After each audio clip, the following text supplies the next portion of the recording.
नमस्कार। आज हमारे साथ एक ऐसे मेहमान जुड़ रहे हैं जो अपनी बेबाकी के लिए जाने जाते हैं। टीवी मीडिया से में डिबेट में आपने उनको देखा होगा, उनकी बेबाकी को देखा होगा। हमारे साथ भारतीय जनता पार्टी के नेता प्रवक्ता राकेश त्रिपाठी जी हैं। सर, बहुत स्वागत है आपका। कैसे हैं आप? नमस्कार, बिल्कुल ठीक हूँ। अच्छा हूँ।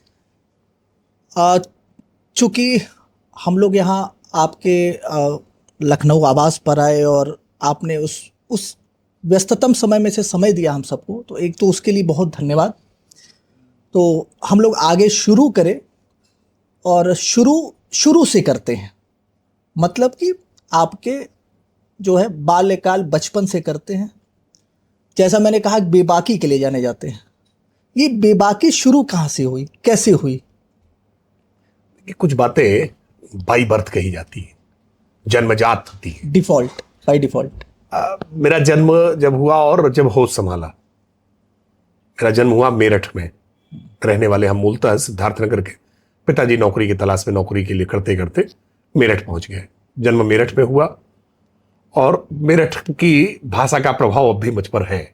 खड़ी भाषा, कड़ी भाषा, to the point, straightforward, ये मेरठ के पश्चिम का प्रभाव है।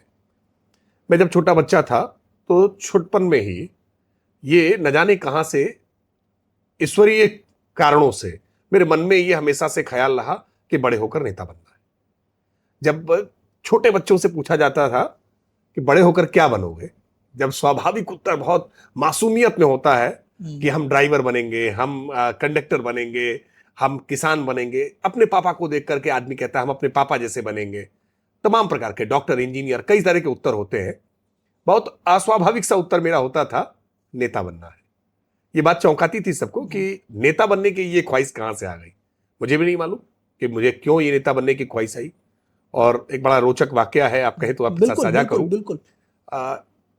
मैं जब 5 वर्ष की आयु का था, पढ़ना लिखना शुरू कर रहे थे, छुटपन में बिल्कुल, तो एक 4-5 लाइनों का भाषण लिख करके तैयार हो गया था 15 अगस्त के भाषण के लिए।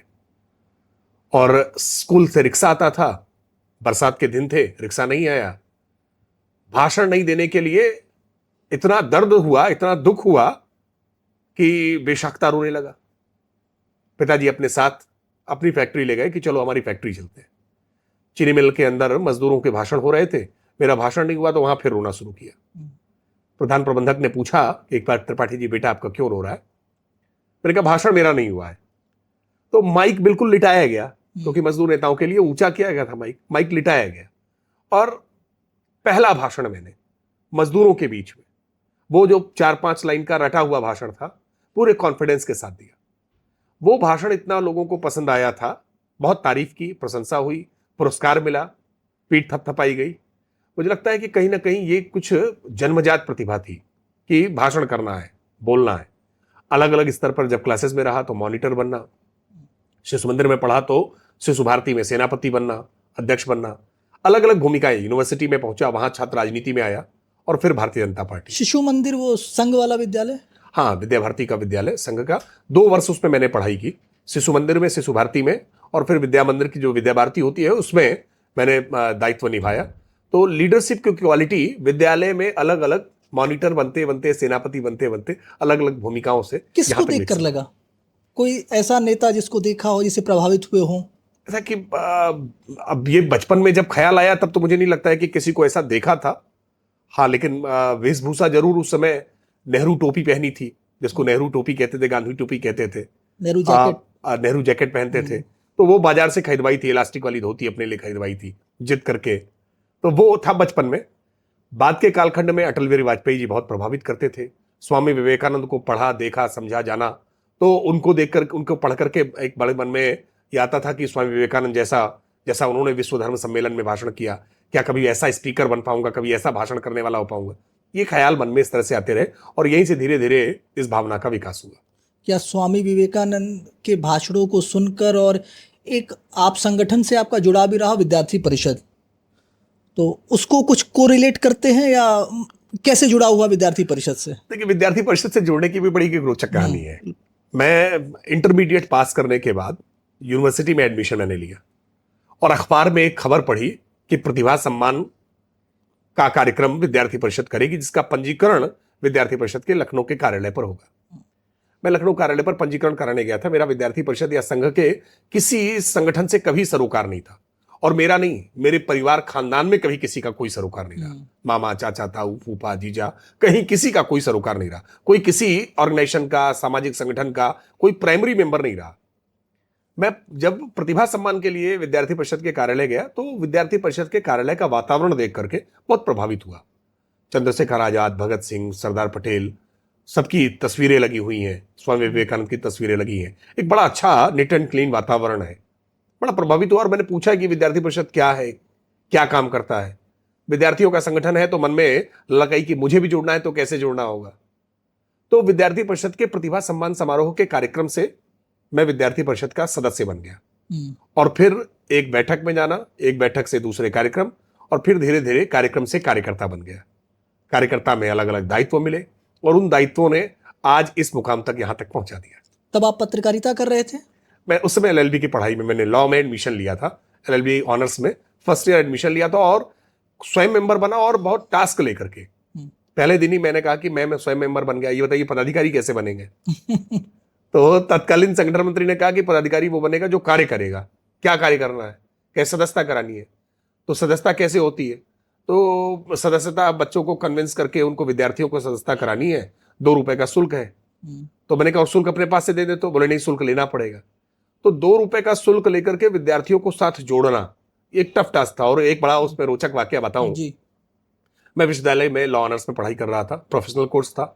मैं विद्यार्थी परिषद का सदस्य बनाने के लिए जब गया तो लड़कों ने एक बड़ी अजीब सी शर्त रख दी। उन्होंने कहा इसमें लड़कियां भी मेंबर होती है कि नहीं होती है? हमने कहा होती है। तो बोले फिर लड़कियों को सदस्य बनाओ तो हम लोग सदस्य बनेंगे। प्रोफेशनल कोर्सेज की लड़कियों को सदस्य बनाना बहुत कठिन चुनौती थी। लड़कियों के स्वाभाविक उत्तर हो रहे थे कि पापा से पूछ के बताऊंगी, नहीं हमें इस नेतागिरी में नहीं जाना है। बहुत मशक्कत करनी पड़ी। विद्यार्थी परिषद से जुड़ने से क्या लाभ होगा, क्यों हम सदस्य बने, बहुत कठिन थे सवाल। उन सवालों के जवाब मैं खुद भी ढूंढ रहा था, और खुद जिन जवाबों को ढूंढ पाता था उन जवाबों से उनको कन्विंस करने की कोशिश करता था। लेकिन पहले ही दिन सदस्यता मैंने लड़कियों की भी कराई, और फिर शर्त पूरी करके उन लड़कों की भी कराई। पहले दिन ही 25 मेंबरशिप की एक बुकलेट होती थी, 25 मेंबरशिप तुरंत उसी दिन भर दी, और शाम को पहुंच करके विद्यार्थी परिषद कार्यालय उसको जमा करके मैंने कहा कि और मुझे ऐसी 10 बुकलेट दे दीजिए, मैं 250 मेंबर और बना दूंगा। अब ये बात सबको बहुत आश्चर्य में डालने वाली थी कि ये नया नया लड़का है, अभी पहली बार आया, स्वयं सदस्य बना, 25 मेंबर आज ही बना कर ले आया, बहुत स्पीड है। 10 बुकलेट दे दी। वो 10 बुकलेट हमने 3 दिन में भरवा करके पूरी कंप्लीट वापस जमा कर दी, फिर नई बुकलेट ली। उसी वर्ष विद्यार्थी परिषद लखनऊ महानगर का सबसे ज्यादा कार्यकर्ता बनाने वाला, सदस्य बनाने वाला कार्यकर्ता मैं हुआ। और तब शारदा नगर एक नई इकाई का गठन, इसका उत्तरदायित्व दिया गया, और मैंने इस एक नई इकाई का, मोहल्ले की इकाई का गठन किया, उसका प्रमुख बना। एक एक स्टेप बाय स्टेप धीरे धीरे विद्यार्थी परिषद में दायित्व मिले, लीडरशिप की क्वालिटी वहां सीखी, समझी, जानी, विचारधारा को समझा, और एक एक स्टेप बाय स्टेप विद्यार्थी परिषद ने मेरे अंदर जो भी राजनीतिक गुणों का विखार हुआ, विकास हुआ, वो विद्यार्थी परिषद की दी। दायित्व मिला, समय के अनुसार समय भी दिया आपने तो दायित्व मिला, विचारों में कुछ परिवर्तन आया, खुद के कुछ ऐसा महसूस करते? मुझे लगता है कि विद्यार्थी परिषद में आने से पहले विद्या भारती के विद्यालय में जो पढ़ने का एक प्रभाव था, वो कहीं ना कहीं पहले से ही उस भावना की तरफ ले जा रहा था। भगवा आकर्षित करता था, स्वामी विवेकानंद का स्वरूप भगवा में पहने हुआ, वो विचार आकर्षित करता था। और भारत का भाव, सरदार वल्लभ भाई पटेल की या चंद्रशेखर आजाद की तस्वीर देख करके मन के अंदर जो राष्ट्रभक्ति के भाव थे, ये कहीं ना कहीं इनबिल्ट भी थे, और विद्या भारती की उस सरस्वती शिशु मंदिर की पढ़ाई का भी असर रहा होगा। परिवार का वातावरण भी ऐसा था कि यहाँ देशभक्ति की भावना की बातचीत अच्छी होती थी। तो राजनीतिक कोई चर्चा तो नहीं थी, लेकिन देश समाज के प्रति भाव सबके ठीक थे। तो इसी भावनाओं ने धीरे धीरे एक रास्ता अख्तियार किया, और फिर वो राष्ट्रवाद की विचारधारा वो समझ में आई और उस तरफ बढ़ चले। आज के विद्यार्थी परिषद और जब आप रहे और काम किया, किस तरह का अंतर महसूस करते हैं, या कुछ डेवलपमेंट महसूस करते हैं? विद्यार्थी परिषद जो है एक फ्लोटिंग पॉपुलेशन का मास ऑर्गेनाइजेशन है। हम इसको हमेशा कहते थे कि ये विद्यार्थी जो आज विद्यार्थी परिषद का कार्यकर्ता है, वो कल विद्यार्थी परिषद का कार्यकर्ता नहीं रहेगा। बिल्कुल, वो पूर्व कार्यकर्ता हो जाएगा, अभूतपूर्व कार्यकर्ता हो जाएगा। विद्यार्थी परिषद में कार्यकर्ताओं का लगातार प्रवाह आता है और फिर वो विद्यार्थी जब तक रहते हैं तब तक रहते हैं, उसके बाद निकल जाते हैं। जिस समय कालखंड में विद्यार्थी परिषद का कोई कार्यकर्ता काम कर रहा होता है, उसको ये लगता है कि आज का समय ही सबसे अच्छा समय है, आज के समय में ही सबसे ज्यादा चुनौतियां हैं, आज का काम ही सबसे अच्छा है, और पूर्व के लोगों का काम उतना अच्छा नहीं था। हमेशा ऐसा लगता है हमारे बाद के लोगों का काम कैसा होगा, ऐसा ही आकलन रहता है। लेकिन मैं ऐसा महसूस करता हूं कि विद्यार्थी परिषद की चुनौतियां हमेशा होती है। कैंपस में नए बच्चों को अपने साथ जोड़ना, विचारधारा के साथ जोड़ना, उनको काम में लेकर आना, यह हमेशा चुनौती का कार्य होता है और हर कार्यकाल में काम होता है। विद्यार्थी परिषद ने इन दिनों में अपने आयाम बहुत सारे बढ़ाए हैं और अपना विस्तार बहुत किया है। आज अनुकूलताएं भी है, आज समवैचारिक संगठन की सरकार है, भाजपा की सरकार है, तो निश्चित तौर पर विद्यार्थी परिषद के बहुत सारे कार्यकर्ता आज बड़े बड़े स्थानों पर दिखाई पड़ रहे हैं। तो कई प्रकार की सहूलियतें होती हैं, परमिशंस मिलने में, आर्थिक समस्याएं जो होती हैं उनके समाधान में, तो कई प्रकार की सहूलियतें आज हैं। तो इसलिए काम के लिए सुगमता हुई है और विद्यार्थी परिषद ने अपना विस्तार किया है, कई आयाम गढ़े हैं। लेकिन विद्यार्थी परिषद के काम में चुनौतियां हमेशा होती हैं, वो आज भी हैं, वो कल भी थी। आज भी चुनौतियां हैं, हमेशा है। सरकारें हैं और विद्यार्थी परिषद के लोग मंत्री, विधायक, सांसद, केंद्रीय मंत्री हैं, अब देखिए सरकार, मुख्यमंत्री हैं। देखिए सरकारों की भूमिकाएं हमेशा सीमित होंगी, सरकार असीमित काम नहीं कर सकती है। सरकार हमेशा समाज के सहयोग के साथ ही संचालन करेगी, तभी प्रभावी हो पाएगी। तो विद्यार्थी परिषद की भूमिका तो हमेशा है, और किसी भी सामाजिक संगठन की भूमिका जब तक रहेगी सरकार समाज में, तभी सरकार उसको सरकार तो एक सपोर्ट सिस्टम दे सकती है, एक व्यवस्था बना सकती है। उस व्यवस्था के सफल संचालन के लिए समाज को साथ लगना होगा, इसलिए सामाजिक संगठनों की भूमिका होगी। तो विद्यार्थी परिषद के लिए तो अब शिक्षा में फीस की वृद्धि होना, ये सरकारें कोई भी होंगी, फीस की वृद्धि होगी, विद्यार्थी परिषद का आंदोलन होगा। सरकारें कोई भी हो, विद्यार्थी परिषद के अपने कार्यक्रम विद्यार्थियों की समस्याओं को लेकर के, और समस्याओं का सारा समाधान कोई सरकार कर देगी, संभव नहीं है। इसलिए उनको चेताना, उनके खिलाफ आंदोलन करना, उनसे ज्ञापन देना, ये क्रिया प्रतिक्रिया, कार्यकर्ता जोड़ना, कार्यकर्ता निर्माण करना, ये चुनौतियां तो हमेशा रहेंगे। आपने पत्रकारिता किया, आज पार्टी के प्रवक्ता हैं, बड़े नज़दीक से पत्रकारिता को आप आज भी महसूस कर रहे हैं। क्या अंतर था तब की पत्रकारिता में और अब की पत्रकारिता में? देखिए, पत्रकारिता में बड़ा परिवर्तन आया डिजिटल मीडिया आने के बाद से। डिजिटल मीडिया, जब मैं पत्रकारिता की पढ़ाई करने गया था, तब उस समय एक सोशल मीडिया प्लेटफॉर्म ऑर्कुट आया था, तब फेसबुक नहीं था। ऑर्कुट की रीच बहुत कम थी, यूनिवर्सिटी में पढ़ने वाले कुछ विद्यार्थी ऑर्कुट का संचालन कर रहे थे। ये जो नई मीडिया इमर्ज हुई, जिस मीडिया ने डिजिटल मीडिया प्लेटफॉर्म जो लिया, इलेक्ट्रॉनिक मीडिया में कुछ चैनल थे, चैनल्स की भरमार हुई, 24 घंटे के चैनल्स की इतनी भरमार हो गई, इतने चैनल हो गए कि अगर एक माइक आइडिया इकट्ठी की जाए तो एक कमरे में ना रख सके, देश की इसमें इतने सारे चैनल हो गए। तो विस्तार हुआ है, तो निश्चित तौर पर जो बुराइयां होती हैं वो भी विस्तारित बुराइयां दिखाई पड़ रही हैं। मीडिया ने लोकतंत्र के चौथे स्तंभ की भूमिका हमेशा निभाई है। आज मीडिया प्रोफेशनल थोड़ा ज्यादा हो गया, मीडिया जो पैशन था वो पैशन से प्रोफेशन में ज्यादा बदल गया है। राजनीतिक कॉर्पोरेट भी हुआ, उसमें लाभ भी हुआ। मीडिया की आड़ में आज कई प्रकार के प्रयोग भी शुरू हुए। आज व्यापार करने वाले तमाम लोग मीडिया के इस क्षेत्र में आ गए अपने व्यापार को संरक्षित करने के लिए। राजनीतिक टर्म में एक शब्द चला है, गोदी मीडिया। हाँ, इसको कैसे देखते हैं? ऐसा ये गोदी मीडिया शब्द गढ़ने वाले जो लोग हैं ना, वो खुद पहले किसकी गोद में बैठे थे, शब्द बता मैं। मीडिया निष्पक्ष है, इस बात को दावा कभी नहीं किया जा सकता। सबका अपना एक पक्ष होता है, निष्पक्ष कोई नहीं होता। सत्ता के लिए काम कर रही है मीडिया? मैं ऐसा मानता हूं कि कुछ लोग हमेशा सत्ता के लिए काम करते हैं और कुछ लोग हमेशा स्थायी विपक्ष होते हैं। विचारधाराओं के आधार पर पत्रकारिता पहले भी चलती थी, और ये कह दे कोई कि पत्रकारिता विचारधारा से निष्पक्ष होती है, ऐसा नहीं होता है। हमेशा हर व्यक्ति के अंदर अपना एक विचार है, और वो विचार कभी किसी की सापेक्ष होगा और किसी के कभी निरपेक्ष होगा। अच्छा ये होता कि किसी की बुराइयों पर वो बुरा कहते और किसी की अच्छाइयों पर वो अच्छा कहते। दुर्भाग्यपूर्ण यह है कि जो जिसको अच्छा मान रहा है उसकी बुराइयों को भी अच्छा कहने की कोशिश कर रहा है, और जो जिसको बुरा मान रहा है वो उसकी अच्छाइयों को भी बुरा कहने की चेष्टा कर रहा है। ये बुरा है, ये गड़बड़ है। ये आज की सरकार के परिप्रेक्ष्य में है, ये आज की सरकार के परिप्रेक्ष्य में हमेशा से रहा है। लेकिन वामपंथ से प्रभावित मीडिया पहले भी थी, अब भी है। राष्ट्रीय विचारों से प्रभावित मीडिया पहले भी थी, अब भी, अब थोड़ा प्रभाव ज्यादा बढ़ा है। पिछले कुछ दिनों से देखा जा रहा है जो प्राइम टाइम डिबेट वगैरह होते हैं, इसमें शब्दों की मर्यादा नहीं रही। किसी पार्टी के प्रवक्ता हों, वो शब्दों पर अपनी कमांड रख नहीं पाते हैं, उसकी मर्यादा रख नहीं पाते। देखिए, भाषा की मर्यादा एक बहुत बड़ा डिबेटेबल टॉपिक है, और भाषा की मर्यादा जैसा समाज होता है वैसे ही उसके प्रतिबिंब दिखाई पड़ेंगे आपको। आप जब भाषा की मर्यादा किसी डिबेट्स में या चैनल पर टूटते हुए देख रहे हैं, तो आप उसको सिनेमा में भी देखिए, आप उसको अपनी सोसाइटी में देखिए, अपने आसपास परिवेश में देखिए। आज परिवारों के भीतर किस तरह से अपशब्दों का, शालीनता के भंग हो जाने का, मर्यादाओं के टूट जाने का आज एक कैसा खतरा दिखाई पड़ रहा है। याद करिए वो संयुक्त परिवारों को, जिन संयुक्त परिवारों में एक लिहाज हुआ करता था, एक मर्यादा हुआ करती थी, गलत बात पर कैसे बड़े बुजुर्ग टोक दिया करते थे, आज कैसी उच्च श्रृंखलता आई है। आज हमने एक नए तरह के बचपन को जब विकसित करना शुरू किया है, तो उसमें धीरे धीरे उच्च श्रृंखलता को हमने प्रोत्साहित करना शुरू किया, और वही उच्च श्रृंखलता एक समय मर्यादा को लांघती हुई दिखाई पड़ रही है। संस्कार, शिष्टाचार, इन सब की कमी आई है। निश्चित तौर पर संस्कार और शिष्टाचार की एक मर्यादाओं की जो भारतीय परिप्रेक्ष्य में है, निश्चित तौर पर उसमें कमी आती हुई दिख रही है। लेकिन कई बार उसको ये भी कहते हैं कि ये आज अभिव्यक्ति की आजादी बढ़ रही है। पहले जो एक जो डेमोक्रेटिक सेटअप था वो नहीं था। पहले परिवारों के भीतर ही उतना विमर्श नहीं था, सोसाइटी में इतना विमर्श नहीं था, सवाल पूछे जाने की प्रवृत्ति कम थी। अब धीरे धीरे सवाल ज्यादा पूछे जा रहे हैं।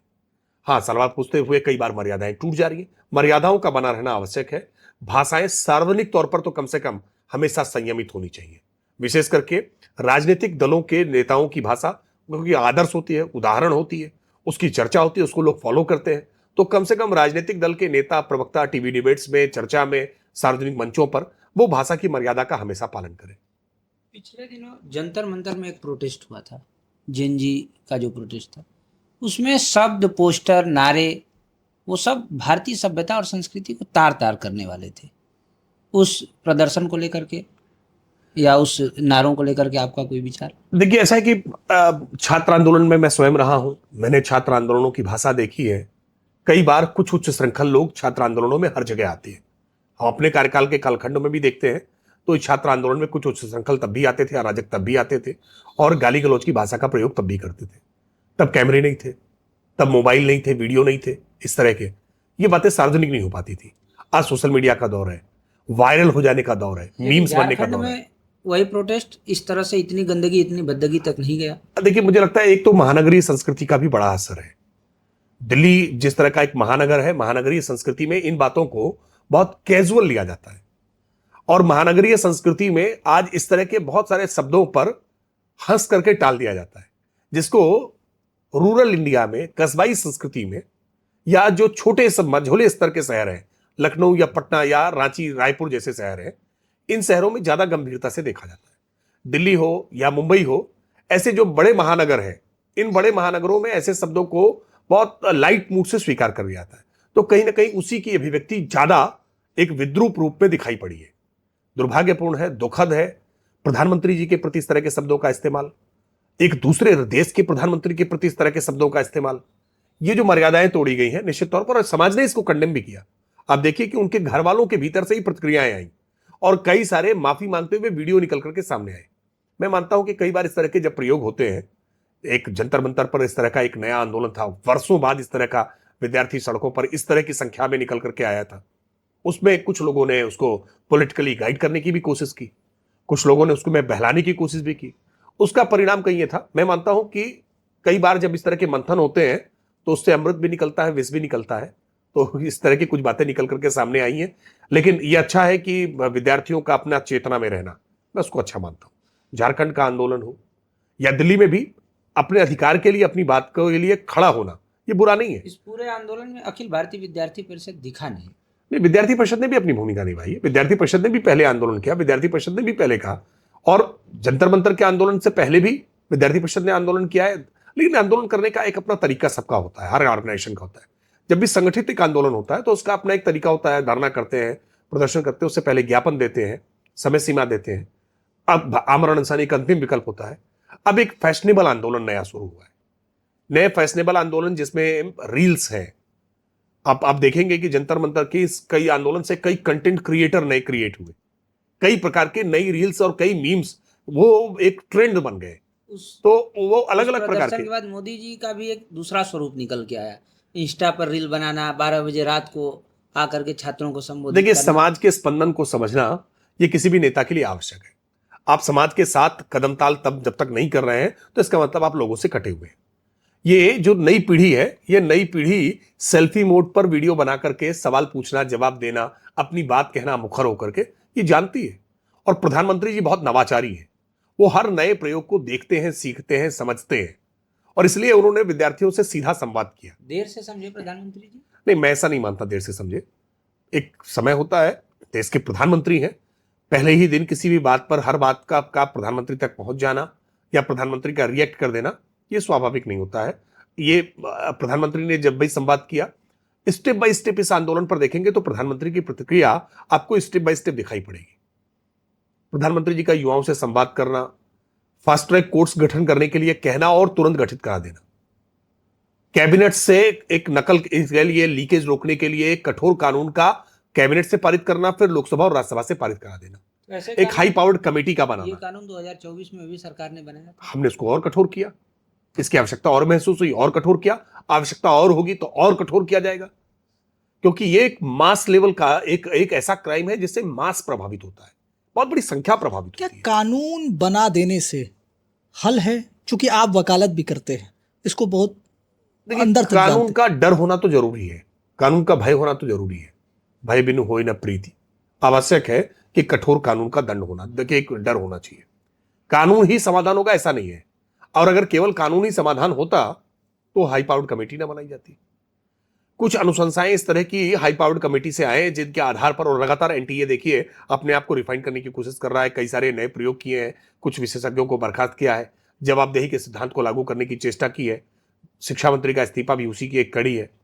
मैं मानता हूं कि विद्यार्थियों की पर्चा लीक होना निश्चित तौर पर एक बहुत गंभीर समस्या है, और यह समस्या केवल भाजपा शासित राज्यों के लिए नहीं है, यह समस्या सभी राज्यों में जहां जहां भी सरकारें, क्योंकि इसमें एक बहुत बड़ी मनी इन्वॉल्व होती है, बहुत बड़ा प्रॉफिट इन्वॉल्व है, विशेष करके नीट की परीक्षा, क्योंकि नीट की परीक्षा, नीट से पास होकर के डॉक्टर्स बनने हैं, वो डॉक्टर्स जो पीढ़ीगत डॉक्टर बन रहे हैं, बड़ा अस्पताल संचालन कर रहे हैं, बड़ा कॉलेज संचालन कर रहे हैं, मेरे बाद मेरा संचालन मेरा बेटा करे, इसके लिए हर कीमत पर हम उसको वो नीट क्वालिफाई कराना चाहते हैं। तो हर कीमत पर जब कराना चाहते हैं तो कीमत बढ़ जाती है। इसलिए आप देखेंगे कि पर्चा लीक इंजीनियरिंग के छात्रों का कम होता है, क्योंकि वहां पीढ़ीगत नहीं है, यहां पीढ़ीगत ज्यादा है, इसलिए नीट में इसके खतरे ज्यादा है। हमें फिर भी कह रहे हैं कि पर्चा किसी प्रकार का हो, किसी नौकरी का हो, किसी स्कूल के एग्जाम का हो, परीक्षा की शुचिता हमेशा बनी रहनी चाहिए, और इसके लिए और कठोर कानून बनाने की आवश्यकता हो तो निश्चित तौर पर बनाना चाहिए। और हमने उत्तर प्रदेश में देखा है, राजनाथ सिंह जी जब उत्तर प्रदेश के शिक्षा मंत्री थे, कल्याण सिंह जी मुख्यमंत्री थे, तो नकल विरोधी अध्यादेश उत्तर प्रदेश सबसे कठोर कानून लेकर आया था, नजीर स्थापित की थी। विद्यार्थियों को हथकड़ी लगा देते थे परीक्षा सेंटर पर ही, और वो दहशत कायम हुई। उत्तर प्रदेश से नकल का नामोनिशान मिट गया था। कठोर कानून का बिल्कुल असर होता है, नामोनिशान मिट गया था उत्तर प्रदेश से। लेकिन फिर मुलायम सिंह यादव आए, नकल विरोधी अध्यादेश को खत्म करने का काम किया, फिर से सामूहिक नकल को एक संस्थागत व्यवस्था देने का काम किया, उत्तर प्रदेश की पूरी पढ़ाई लिखाई को समाजवादी पार्टी ने चौपट कर देने का काम किया। सार्वजनिक मंचों से शर्मनाक स्वीकारोक्ति अखिलेश यादव स्वयं देते हैं कि थोड़ी बहुत नकल तो सब कर लेते हैं। 37 सांसद जो हैं वो जंतर मंतर पे दिखाई दे रहे थे। ऐसा पर्चा लीक पर वो व्यक्ति बोल रहा है, सूप बोले तो सूप, वो छलनी भी बोले जिसमें 72 छेद। समाजवादी पार्टी को या आरजेडी को बोलने का अधिकार है। मीसा भारती कैसे एडमिशन पाई, कैसे उनकी पढ़ाई हुई, ये बातें किसी से छुपी हैं क्या? डिंपल यादव का दूसरा स्वरूप देखने को मिला जंतर मंतर में। देखिए, ये सारा स्वरूप सरकार को कटघरे में खड़ा करने के लिए था, सरकार को डिस्क्रेडिट करने के लिए था। ये सारा स्वरूप इस बात के लिए था कि कैसे विद्यार्थियों के हितैषी होने का दावा किया जाए। लेकिन विद्यार्थियों के हितैषी वो होगा जो विद्यार्थियों के लिए एक पारदर्शी व्यवस्था लागू करे, जो प्रधानमंत्री मोदी जी ने किया। सरकार ने मौका दिया उन्हें ये करने पर। देखिए, ऐसा ही विपक्ष का काम है। विपक्ष हमेशा आंदोलन करेगा, आंदोलन करने वालों का समर्थन करेगा, सरकार के खिलाफ वातावरण बनाने के लिए हमेशा करेगा। और लोकतंत्र में आंदोलन का होना मैं मानता हूं खराब नहीं है, इससे लोकतंत्र और सशक्त होता है, मजबूत होता है। कोई भी आंदोलन हमें जवाबदेह बनाने के लिए और प्रोत्साहित करता है। अगर यह आंदोलन नहीं होता तो शायद यह हाई पावर्ड कमेटी नहीं होती, शायद ये कठोर कानून बनाने के लिए हम और अग्रसर न हुए होते। शायद पर्चा लीक की इस समस्या को और उतनी गंभीरता से देश नहीं स्वीकार करता। 2014 में जनता ने सरकार बनाई और बड़ी बहुमत से सरकार बनाई, और उस जनता में युवा भी शामिल थे, और इस बात को बनाई कि ये व्यक्ति सुरक्षा देगा, ये व्यक्ति शिक्षा देगा, हमारी रक्षा करेगा। लेकिन जब आंदोलन ही करना पड़े छात्रों को अपनी चीज़ों को बताने के लिए, तो फिर पिछली सरकार और इस सरकार में फिर अंतर क्या? क्योंकि दो बातें हैं। सुरक्षा की बात है, हमने आज सीमाओं को भी सुरक्षित किया और आंतरिक सुरक्षा को भी मजबूत किया। वरना याद करिए कि एक दौर हुआ करता था, हम जहां लखनऊ बैठे हैं, ये लखनऊ में कचहरी में ब्लास्ट हुआ था। उत्तर प्रदेश के अलग अलग जिलों में आतंकी वारदातें होते हुए हमने देखी हैं। सार्वजनिक स्थानों पर अनाउंसमेंट्स होते हुए हमने सुने हैं, मैंने अपने कानों से सुने हैं। जब रेलवे स्टेशन पर, बस अड्डों पर ये अनाउंसमेंट होते थे कि किसी संदिग्ध वस्तु को ना छुएं, कोई खिलौना ना छुएं, कहीं ये बम हो सकता है, ये अनाउंसमेंट समाप्त हुए। हमने सिक्योरिटी का एहसास तो दिलाया है, इसमें कोई दो राय नहीं। अरुणाचल प्रदेश की सीमा में चीन घुस रहा है, ये भी अनाउंस नहीं, ये बिल्कुल ये झूठ है। सेना ने इस बात को लेकर के बारंबार कई बार इसको लेकर के स्पष्टता की है। विपक्ष एक झूठा नैरेटिव फैलाने की कोशिश कर रहा है कि चाइना हमारी जमीन कब्जा कर रहा है। ये पूरी तरह से झूठ है, और सेना के बयानों को खारिज करके कोई राजनीतिक दल इस तरह की वाहवाही लूटने की चेष्टा करे, ये अच्छी बात नहीं है। कम से कम देश की सेना पर भरोसा करना चाहिए। और भारत की सेना इतनी सशक्त है, मजबूत है, और उसके हैंड्स पूरे फ्री है। ये वो सेना है जिसने सर्जिकल स्ट्राइक की है, ये वो सेना है जिसने एयर स्ट्राइक की है। ये सेना दुश्मन देश के भीतर घुसकर जवाब देना चाहती है। इसने गलवान में चाइना के सैनिकों को मजा चखाने का काम किया है। ऐसे में जब ये कहते हैं कि चाइना ने हमारी जमीन पर कब्जा कर लिया है, चाइना भारत के भीतर घुस गया है, तो कहीं ना कहीं आप सेना के बयानों के बावजूद उस पर अविश्वास करके उसका मनोबल तोड़ने की चेष्टा कर रहे हैं। पहलगाम, पुलवामा, जितने घटनाएं देखिए, हुए, इनके मुख्य आरोपी अब तक नहीं। नहीं, ऐसा नहीं है। मुख्य आरोपी पकड़े भी गए हैं और एलिमिनेट भी किए गए। देखिए, पहलगाम या पुलवामा जिन घटनाओं का आप जिक्र कर रहे हैं, ये सीमावर्ती क्षेत्र है। सीमावर्ती क्षेत्रों में आप जब जम्मू कश्मीर की ही बात कर रहे हैं केवल, तो जम्मू कश्मीर की परिस्थितियों को याद करिए। जम्मू कश्मीर में हर बार नया पोस्टर बोया जाता था। जम्मू कश्मीर में कहीं ना कहीं कोई बुरहान वानी हमेशा वहां नायक हो रहा था। जम्मू कश्मीर में पत्थरबाजी से हमारे भारत के सुरक्षा बल लगातार परेशान थे। आतंकी वारदातें लगातार वहां से स्लीपर सेल्स को दाना पानी पहुंच रहा था। लेकिन कैसे जम्मू कश्मीर की अनुच्छेद 370 हटा करके आज कश्मीर के हालात को बिल्कुल यू टर्न चेंज करने का काम किया।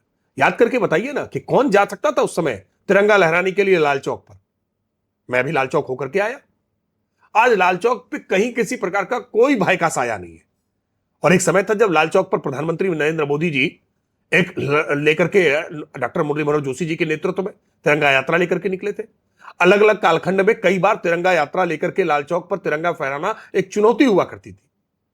आज लाल चौक कितना सुरक्षित है, लाल चौक आज कितना हमारे लिए है। आज भारत के लाल वहां जाकर के कुछ भी कर सकते हैं और कोई आज उनका रक्त लाल निकाल नहीं सकता।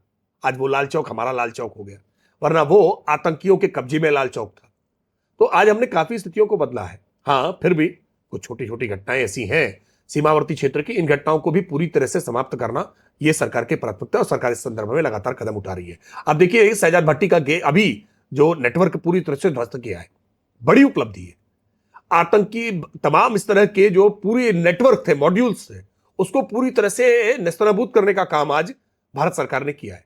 नक्सलवाद की समस्या को आप देखिए ना, छत्तीसगढ़, झारखंड, पश्चिम बंगाल लाल आतंक से कितना प्रभावित होता था। सीआरपीएफ के जवान कितने ज्यादा एलईडी ब्लास्ट में किस तरह से भून जाते थे। पूरी पूरी कांग्रेस पार्टी का लीडरशिप कवच खत्म हो गई छत्तीसगढ़ में। यही अब ये जो लाल आतंक था, हमने इस वामपंथी हिंसा को पूरी तरह से समाप्त करने का काम किया और आज पूरी तरह से नक्सल की समस्या को हमने आज एलिमिनेट करने का काम किया है, नक्सल मुक्त करने का काम किया है। कोई छोटी उपलब्धियां नहीं है, ये बहुत बड़ी उपलब्धियां। सुरक्षा तो आपने दिया, लेकिन शिक्षा के मामले में तो फेल है। देखिए, शिक्षा के लिए भी आज कई बड़े बदलाव हुए। बड़े बदलाव इन द सेंस, आप अगर आप देखेंगे बदलाव हुए तब जब छात्र सड़कों पे उतरे। नहीं, उसके पहले भी 10 साल से सरकार है। नहीं, ये आप केवल इसके आधार पर केवल कह रहे हैं, मैं ऐसा मानता नहीं हूं। आप देखेंगे कि आज सीटों की वृद्धि केवल अगर नीट के संदर्भ में ही देख रहे हैं तो नीट के संदर्भ में हमारे पास 48,000 सीटें हुआ करती थी 2014 से पहले। आज 1,08,000 से ज्यादा सीटें हैं नीट में। हमने यूजी की सीटें भी बढ़ाई हैं, पीजी की सीटें भी बढ़ाई हैं। मेडिकल कॉलेज की संख्या जो अब 450 से कम हुआ करती थी उत्तर पूरे देश भर में, आज पूरे देश भर में लगभग 800 से ज्यादा, लगभग डबल करने का काम हमने किया है। सीटें डबल की, कॉलेज डबल किए। ये केवल मैं मेडिकल एजुकेशन की बात कर रहा हूं। आप एम्स की बात करें, आप टेक्निकल एजुकेशन आईआईटीज की बात करें, आज आज पूरे इंफ्रास्ट्रक्चर को लेकर के आप देखेंगे तो शिक्षा में आज बड़ा परिवर्तन हुआ है। आप उत्तर प्रदेश के संदर्भ में बात करिए, क्योंकि एजुकेशन स्टेट सब्जेक्ट होता है। उत्तर प्रदेश में एलिमेंट्री एजुकेशन, बेसिक एजुकेशन में ड्रॉप आउट कितना था? बच्चों के नामांकन केवल मिड डे मील के लिए थे। उत्तर प्रदेश में विद्यार्थी बच्चों में, अब यहां पर स्कूल खुलते नहीं थे। कायाकल्प योजना के तहत आज विद्यालयों के न केवल भवन को ठीक करने का काम किया, बल्कि आज हमने पढ़ाई की गुणवत्ता को भी ठीक करने का काम किया। और इसलिए प्राथमिक विद्यालयों में, सरकारी प्राथमिक विद्यालयों में बच्चों की संख्या में लगातार वृद्धि हुई। उत्तर प्रदेश की सरकार ने प्राथमिक शिक्षा हो, माध्यमिक शिक्षा हो, उच्च शिक्षा हो, कई बड़े परिवर्तन, 4 नई यूनिवर्सिटी उत्तर प्रदेश में खोली हमने, राज्य की यूनिवर्सिटियां। महाराजा सुहेलदेव के नाम पर आजमगढ़ में यूनिवर्सिटी हमने खोलने का काम किया। मां पाटेश्वरी के नाम पर हमने बलरामपुर में यूनिवर्सिटी खोलने का काम किया। ये उत्तर प्रदेश ने भी एक बड़ी छलांग लगाई है। मैं इसलिए एक उदाहरण, क्योंकि राज्य, ये शिक्षा राज्य का काम होता है। हर अलग अलग राज्यों में इसको लेकर के पहल हुई है, प्रयास हुए हैं, प्रयत्न हुए हैं। मेधा को, प्रतिभा को, योग्यता को सम्मान देने का काम किया। और प्रतियोगी परीक्षार्थी, आज देखिए उनके लिए कितने बड़ी पहल की गई। वरना सपा की सरकार उत्तर प्रदेश में हुआ करती थी, दिग्विजय सिंह की सरकार मध्य प्रदेश में हुआ करती थी, अशोक गहलोत की सरकार राजस्थान में हुआ करती थी। आप इन सरकारों की तुलना आज योगी आदित्यनाथ की सरकार से देखिए, या आज मोहन यादव की सरकार से देखिए, या भजनलाल शर्मा की सरकार से देखिए। आपको परिवर्तन दिखाई पड़ेगा कि कैसे जो पेपर लीक, अशोक गहलोत की सरकार में इतने पेपर लीक हुए, बच्चे लीक लीक लीक कहते थे और गहलोत ठीक ठीक ठीक कहते थे। आज बदलाव हुआ है। अगर कहीं लीकेज हुआ है, हमने स्वीकार किया, हां लीक हुआ है, हमने स्वीकार किया और परिष्कार किया, परीक्षाएं रद्द की। झारखंड में परीक्षा रद्द करने को तैयार नहीं थे, इतना आंदोलन करना पड़ा, तब जाकर के कल परीक्षाएं रद्द की गई, वरना वो परीक्षा रद्द करने को तैयार नहीं थे। भारतीय जनता पार्टी ने अगर नीट की परीक्षा को लेकर के सवाल उठे, हमने, सरकार ने स्वीकार किया। स्वीकार तो आपने जो है विपुल दुबे को भी किया, स्वीकार आपने बेदीराम को भी किया, जिन पर आरोप हैं लीक के। देखिए, ऐसा कि विपुल दुबे हो या बेदीराम हो, ये भारतीय जनता पार्टी के सदस्य नहीं है। गठबंधन की राजनीति में कुछ बातों को कई बार स्वीकार करना पड़ता है। गठबंधन के पार्टनर्स हैं, हमारे विधायक हमारे पार्टनर गठबंधन दल के हैं, गठबंधन दल के पार्टनर्स हैं, और अभी भी सजा याफ्ता नहीं है। लेकिन आरोप निश्चित तौर पर गंभीर है और इन आरोपों को नकारा नहीं जा सकता है। हम उम्मीद करेंगे कि सहयोगी दल इन बातों से परहेज करें, ऐसी बातों से परहेज रखें। एक आदर्श उदाहरण भारतीय जनता पार्टी ने हमेशा रखा है।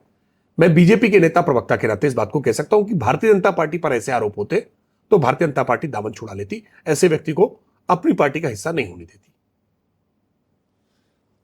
छात्रों के हित की बात जब हम लोग करते हैं तो एक विषय और आता है कि कोचिंग माफियास।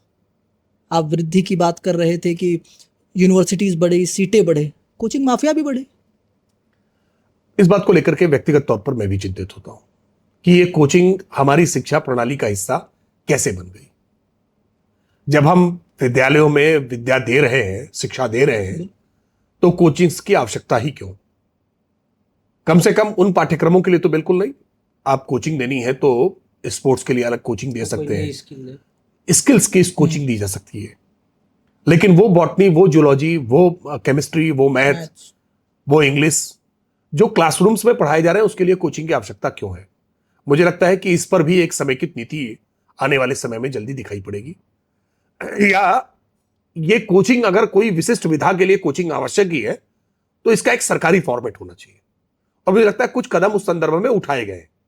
अभ्युदय कोचिंग एक प्रयोग उत्तर प्रदेश की सरकार ने शुरू किया है, और देश के लाल किले के प्राचीर से प्रधानमंत्री जी ने भी इस बात को लेकर के अपने विचार रखे हैं। अगर कोचिंग आवश्यक है तो एक सरकारी प्लेटफॉर्म के आधार पर मिलनी चाहिए। निजी क्षेत्र के कोचिंग माफियाओं के द्वारा बच्चों का शोषण नहीं होना चाहिए, इस बात को लेकर के हम सहमत हैं।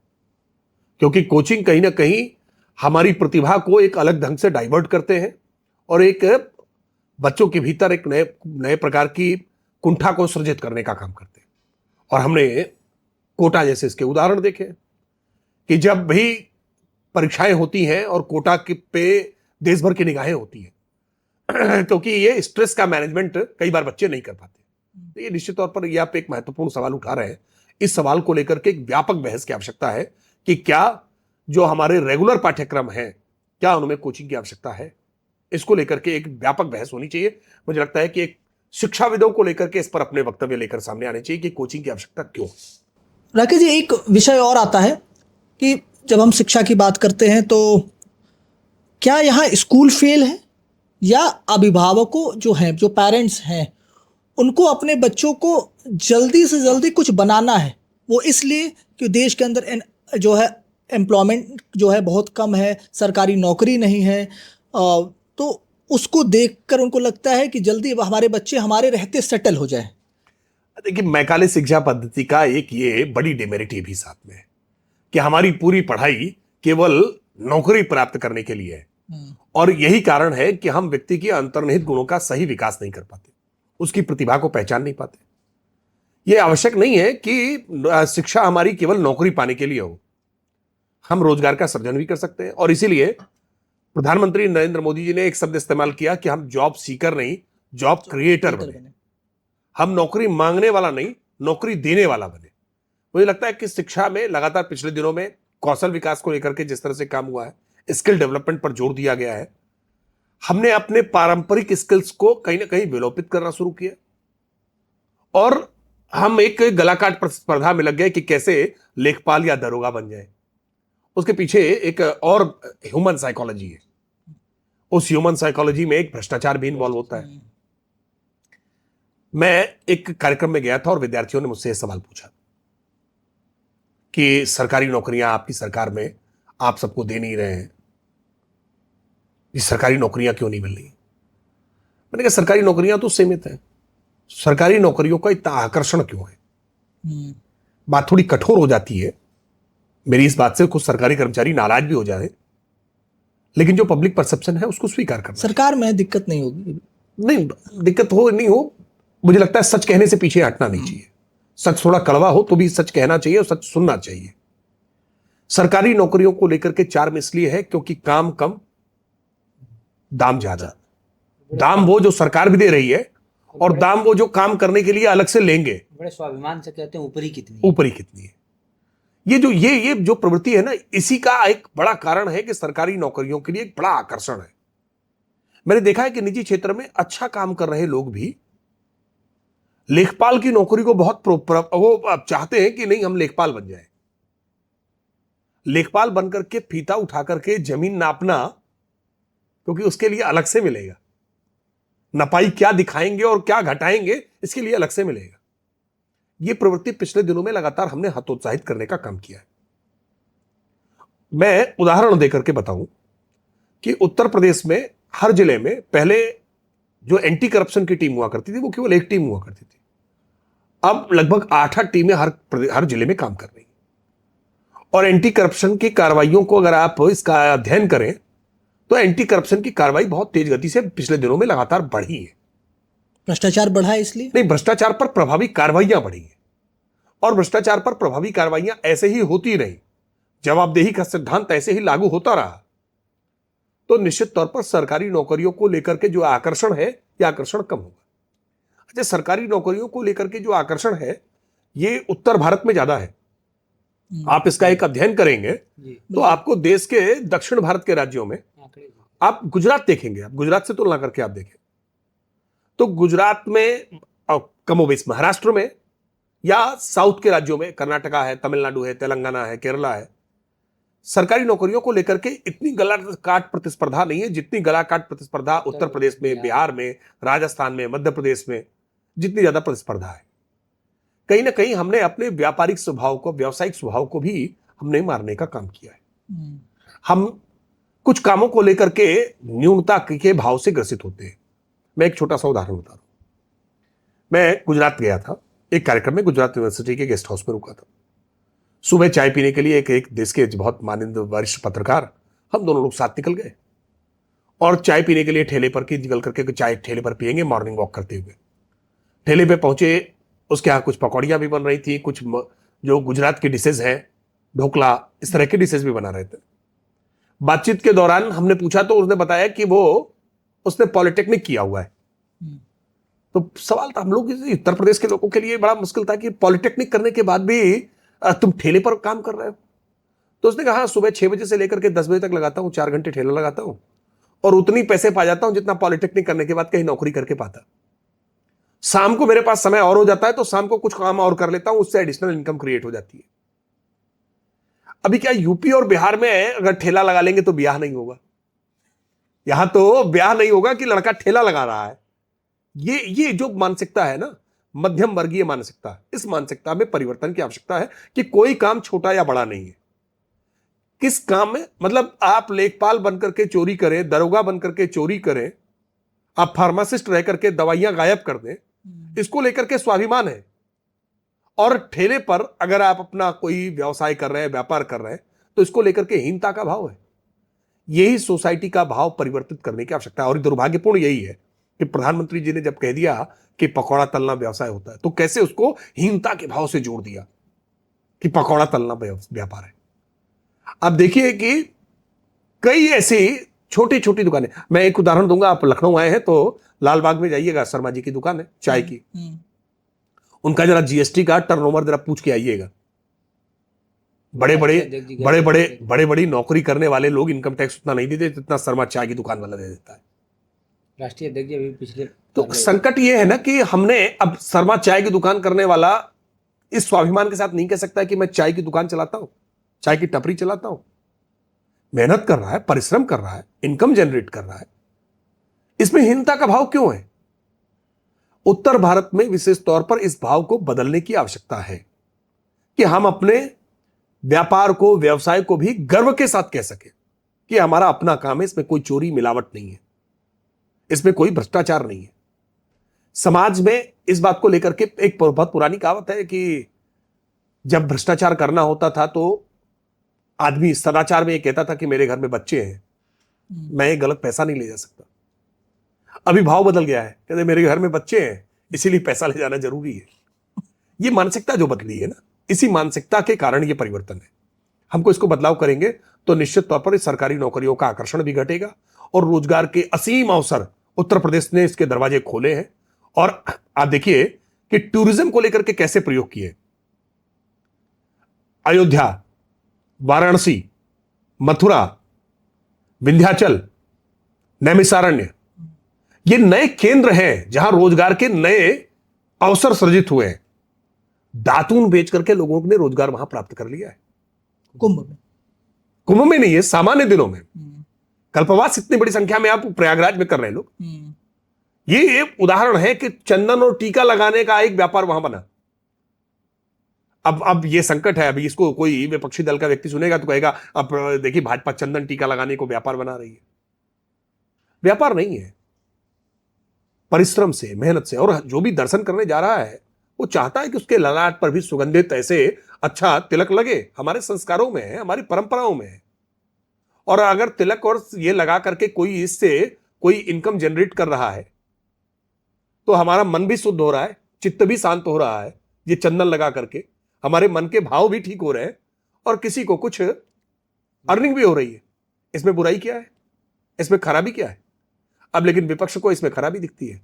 विपक्ष को इसमें भी खराबी दिखती है कि कैसे सभी उत्तर प्रदेश में योगी आदित्यनाथ सरकार ने कहा कि हम गौमित्र बनाएंगे। अखिलेश जी को बहुत नागवार गुजर गया कि गौमित्र बना करके फिर आप जो है एक नया भ्रष्टाचार शुरू करेंगे। या आखिरकार गौपालन करने की कोई बात करे तो उसको पिछड़ा के मान लेंगे। मैं प्रयागराज गया और मैंने प्रयागराज में एक नवाचार देखा विद्यार्थी का करते हुए कि कैसे गोबर से उन्होंने एक मशीन डेवलप की और गोबर से डंडे बनाने शुरू किए। अब गोबर की बनी हुई वो लाठियां जो हमारे शव के दाह के लिए, दाह संस्कार के लिए इस्तेमाल की जा सकती है। गोबर से कैसे मच्छर की अगरबत्तियां बनाई जा सकती हैं। मैंने गोबर के विभिन्न प्रकार के प्रयोग करते हुए देखे। अब ये प्रयोग करता हुआ कोई देखे तो कह देख लिया गोबर से रोजगार ढूंढ रहे हैं। गोबर से रोजगार नहीं ढूंढ रहे। ये हम प्रकृति के साथ चलेंगे। गौवंश हमारे साथ पलता बढ़ता है। आप गौवंश को अपने साथ नहीं बढ़ाएंगे, अपने साथ नहीं लेकर के चलेंगे तो सृष्टि का विनाश हो जाएगा। ये प्रकृति इसी तरह से बनी हुई है। दुर्भाग्यपूर्ण यह है कि विरोध वो लोग कर रहे हैं जो यदुवंशी होने का दावा करते हैं, जिनके लिए परंपरागत तौर पर गौपालन करना आवश्यक था, वो इसका विरोध कर रहे हैं। उनको गोबर से बदबू आ रही है, उनको गौमित्र पर आपत्ति है।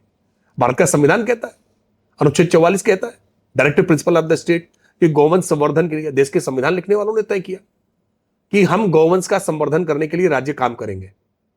लेकिन अब जब राज्य काम कर रहा है तो विपक्ष को पीड़ा हो रही है। क्यों? क्योंकि उनको गो तस्करों की उस कमाई में ज्यादा आनंद आता था। चलिए अब उत्तर प्रदेश की राजनीति की ओर बढ़ते हैं। पीडीए का नारा नुकसान किया? पीडीए का नारा किसको नुकसान कर रहा है, सपा को या भाजपा को? ये तो आप बताएंगे। आपको नुकसान कर रहा है? बिल्कुल नहीं, भाजपा को नुकसान कर बिल्कुल रहा है? नहीं कर रहा है। ये कोशिश कर रही है समाजवादी पार्टी कि कैसे, और ये उनकी पुरानी कोशिश है, हिंदुओं के भीतर जातीय विभाजन करो, मुसलमानों को गोलबंद करने की चेष्टा करो। मुसलमानों में कभी भी वो आसरा फरजाल नहीं देखते, वहां पसमंदा नहीं देखते, वहां शेख सैयद पठान नहीं बात करते, वहां मेहतर भंगी की बात नहीं करते। मुसलमानों में भी जातियां हैं, मुसलमानों में भी फिरके हैं, वहां भी सिया सुन्नी है, बरेलवी है, वहाबी है, देवबंदी है, उनमें बात नहीं करते हैं। वहां एकजुट करते हैं, मुसलमान एकजुट हो, एक चंक बने और वो उनका वोट बैंक बन जाए। वहां और आपसे लड़ाई नहीं है ना? नहीं, लड़ाई हिंदुओं के भीतर जानबूझ करके जातियां उत्पन्न करो, जातीय विभाजन करो, वहां लड़ाई अब हिंदुओं के भीतर भी नहीं है। अब हिंदू भी इस बात को महसूस कर रहा है कि बहुत दिनों तक हमको लड़ाने की कोशिश हुई और लड़ाकर हमको वोट बैंक बनाते हैं और इस वोट बैंक से अपना बैंक बैलेंस ठीक करते हैं। लेकिन मोदी जी ने इनके मंसूबों पर पानी फेर दिया, बैंक में खाते सबके खुलवा दिए, जनधन खाते खुलवा दिए, बैंक पे खाते खुलवा करके डीबीटी स्कीम के तहत सीधे बैंक में राशि पहुंचा दी। लोगों का जीवन स्तर बढ़ गया है, जीवन स्तर में परिवर्तन आया है, सामान्य व्यक्ति के जीवन में आमूल चूल बदलाव आया है। छोटी छोटी समस्याओं को ध्यान रखा प्रधानमंत्री मोदी जी ने, और उसके कारण से आज चाहे उसके लिए आवास की व्यवस्था हो, उसके घर में आज गैस सिलेंडर की व्यवस्था हो, उसके घर में मुफ्त राशन की व्यवस्था हो, उसके लिए आज शौचालय की व्यवस्था हो, आयुष्मान के कार्ड की व्यवस्था हो, आज उजाला गैस के तहत, उजाला के तहत आज बिजली के कनेक्शन की व्यवस्था हो, एलईडी के बल्ब की व्यवस्था हो। अलग अलग योजनाओं से प्रधानमंत्री मोदी जी ने सामान्य व्यक्ति को समृद्ध किया। आपने जितने योजनाएं गिनाए ये 2024 से पहले की योजनाएं लगभग शुरू हैं। हाँ, और सुचारू रूप से चल रही हैं। इन योजनाओं का लाभ मिला या नहीं मिला, इसको भाजपा कैसे तय करेगी? क्योंकि 2024 का चुनाव में उत्तर प्रदेश में सीटें घट गई। उत्तर प्रदेश के आधार पर ही आप पूरे देश का आकलन नहीं करेंगे। आप जब 2024 के चुनाव के परिणामों को देख रहे हैं तो 24 के परिणाम में एक परिणाम आपको मैं विशेष तौर पर दिखाऊंगा, मध्य प्रदेश की छिंदवाड़ा सीट का। मध्य प्रदेश में 29 सीटें हैं, 29 में भाजपा 28 सीटें 2014 में भी जीती थी, 19 में भी जीती थी। हम ये छिंदवाड़ा की सीट को जीत नहीं पा रहे थे, लेकिन 24 में मध्य प्रदेश में 29 की 29 सीटें हमने जीत ली, छिंदवाड़ा की वो सीट भी जीत ली। तो अगर इन योजनाओं का प्रभाव नहीं हो रहा होता तो मध्य प्रदेश में सारी की सारी सीटें, राजस्थान में सारी की सारी सीटें, हिमाचल में सारी की सारी सीटें, उत्तराखंड में सारी की सारी सीटें, दिल्ली में सारी की सारी सीटें, ये हमने आखिरकार कैसे जीती? इसका मतलब कि देशव्यापी प्रभाव इन योजनाओं का है। उत्तर प्रदेश के संदर्भ में आपका सवाल है। देखिए, उत्तर प्रदेश में अलग अलग कई कारण रहे और उन कई कारणों में मैं विशेष तौर पर कुछ कारणों का उल्लेख करूंगा। 2018 का विधानसभा चुनाव मध्य प्रदेश का दिखाऊंगा आपको। 2018 के मध्य प्रदेश के विधानसभा चुनाव में कमलनाथ की सरकार बन गई थी, कांग्रेस की सरकार बन गई थी। क्यों बन गई थी? क्योंकि कांग्रेस पार्टी ने एनजीओ माफिया के साथ मिलकर के एक प्रयोग किया था और उसी प्रयोग की पुनरावृत्ति 2024 के चुनाव में उन्होंने लोकसभा में उत्तर प्रदेश पे की, टारगेट करके। क्या प्रयोग था? प्रयोग था किसानों की कर्ज माफी का, जो किया था उन्होंने मध्य प्रदेश में।